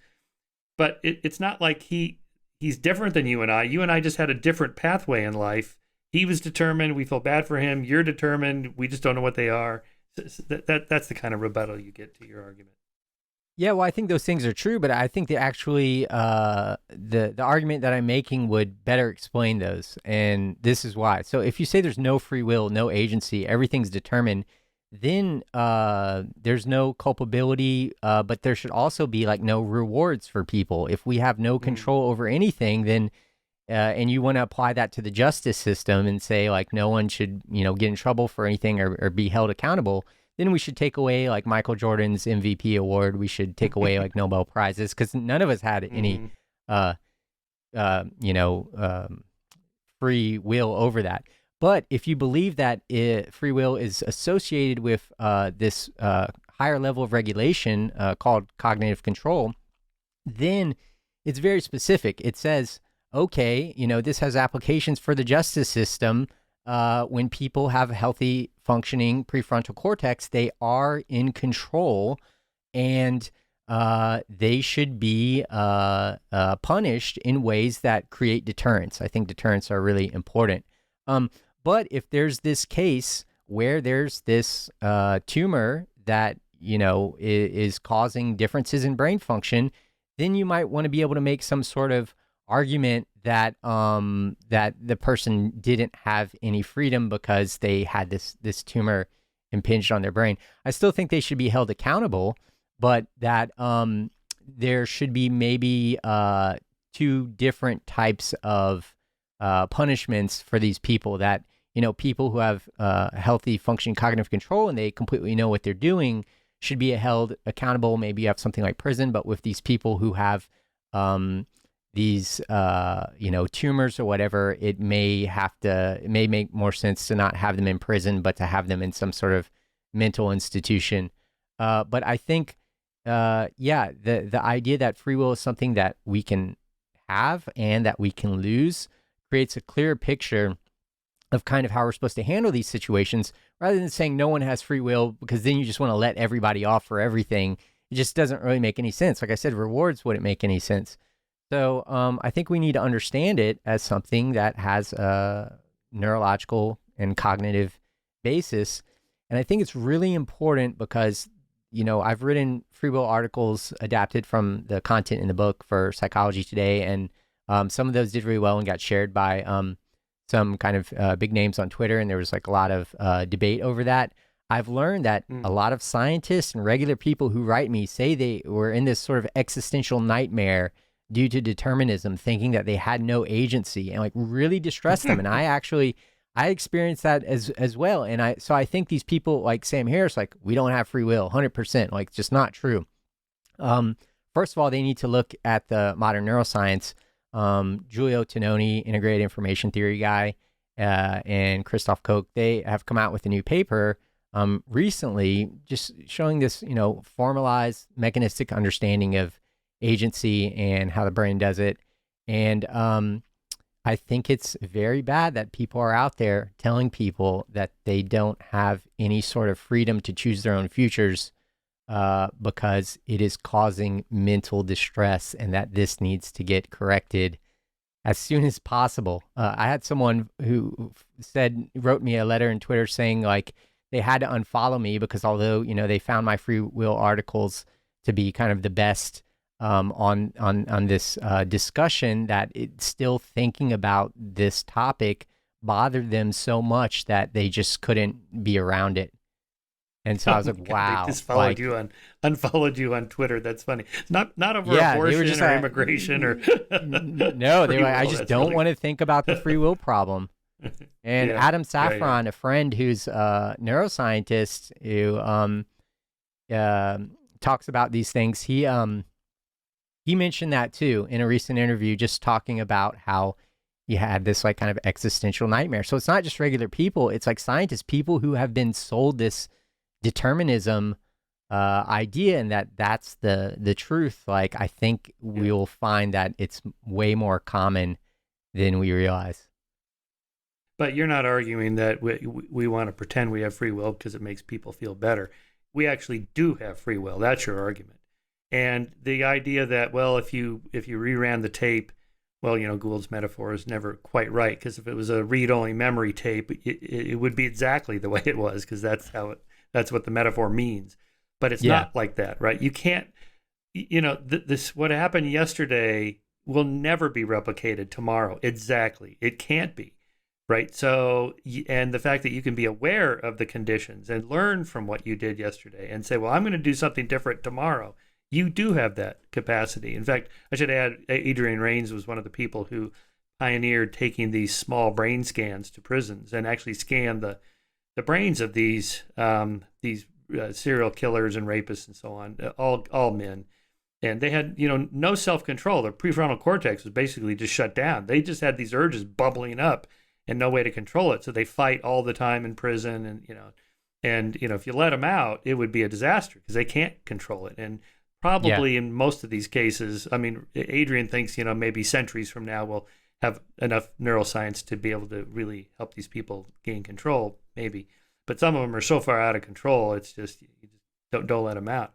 But that doesn't really apply to you and I. I mean, I don't have those urges bubbling up, and thank God for my prefrontal cortex, or I'd be raping and murdering and committing genocide or what. No, that's not the problem. So, that fact that you have, I think your entire book argues for that position that we are self-aware and so on. Okay, last topic. Just one.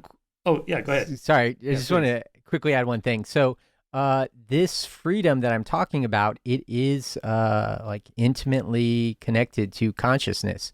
So, our ability to imagine the future. So that question about like, if I first of all, I don't think that like if you could like rewind the tape and play it again exactly, I don't think it's like a coherent thought experiment, because you can never do it. I'm not sure it's meaningful. Right. But when we have consciousness, so I'm arguing that free will is something that's emergent, and that we can lose it, as you said.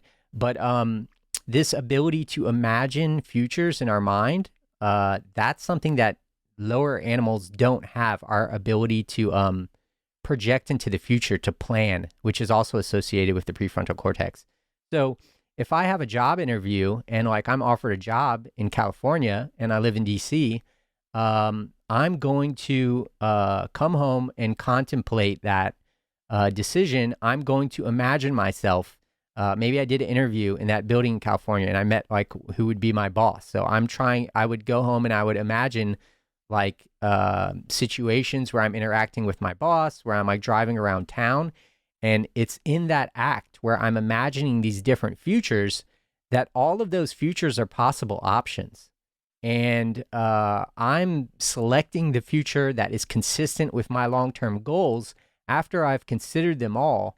And it's something that you can't do if you don't have this ability for mental imagery.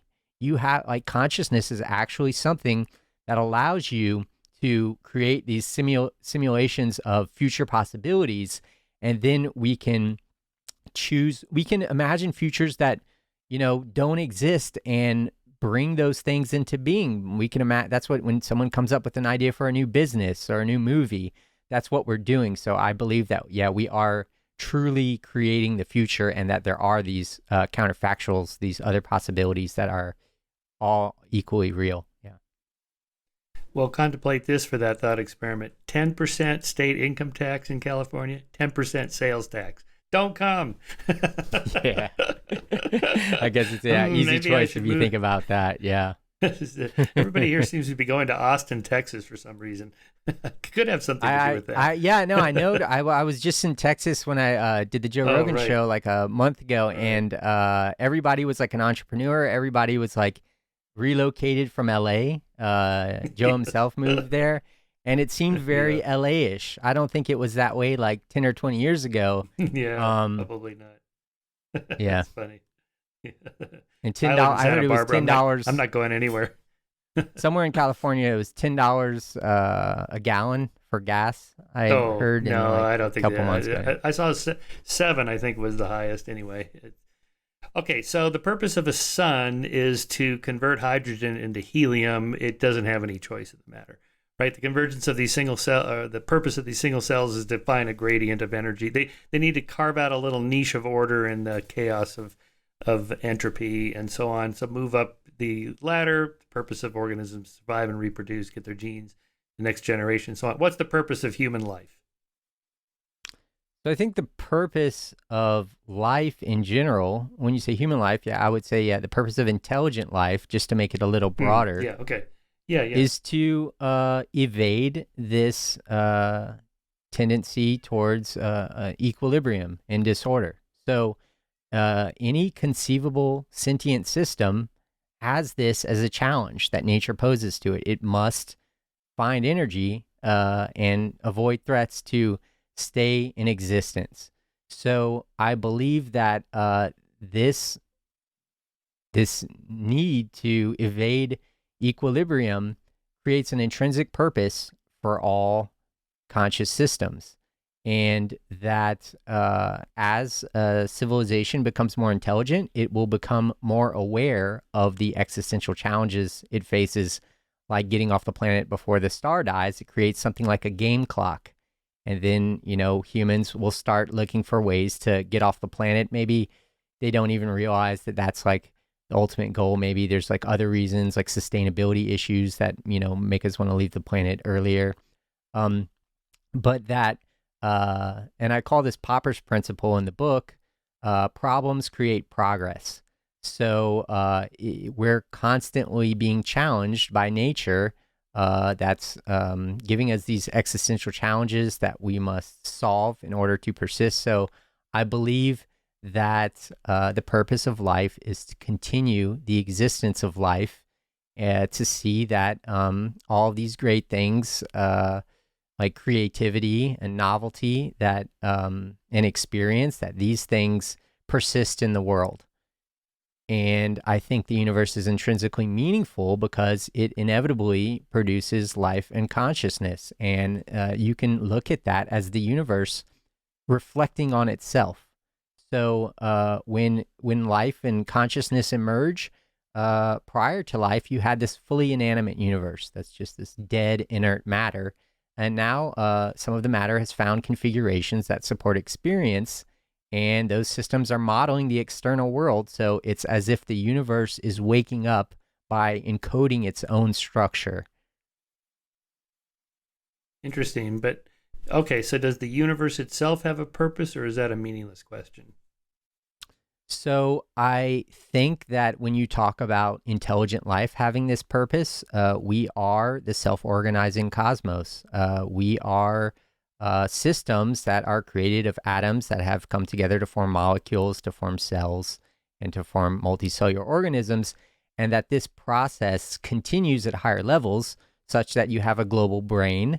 And then when life leaves the planet to like terraform Mars, for example, it's our biosphere self-replicating. And because we will put life on a new planet, and we'll have to make the environment friendly for life. We'll have to create like something like a biosphere.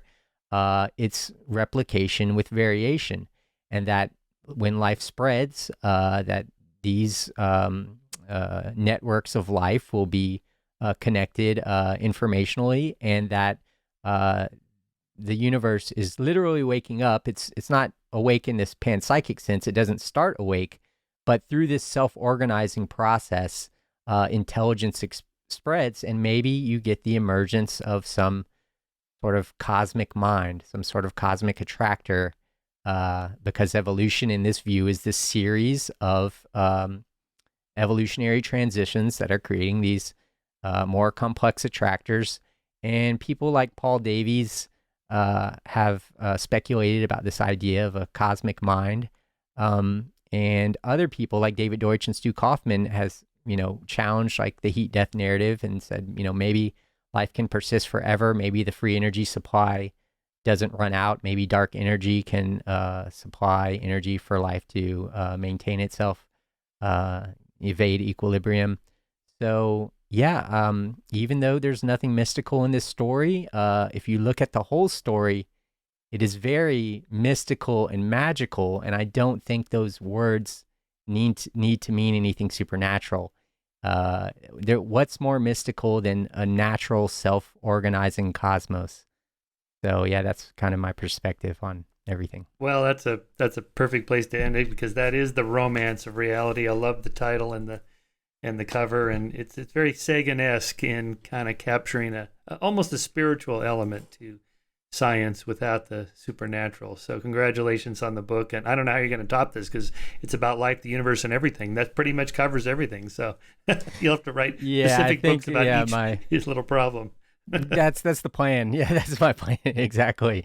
I want to write a follow-up book that just takes the principles and starts applying them to society. Like, we can look at these evolutionary and systems-based principles to see how to optimize our social systems. What kind of like architecture should those systems have? So thank you so much for having me, and for giving the book a blurb.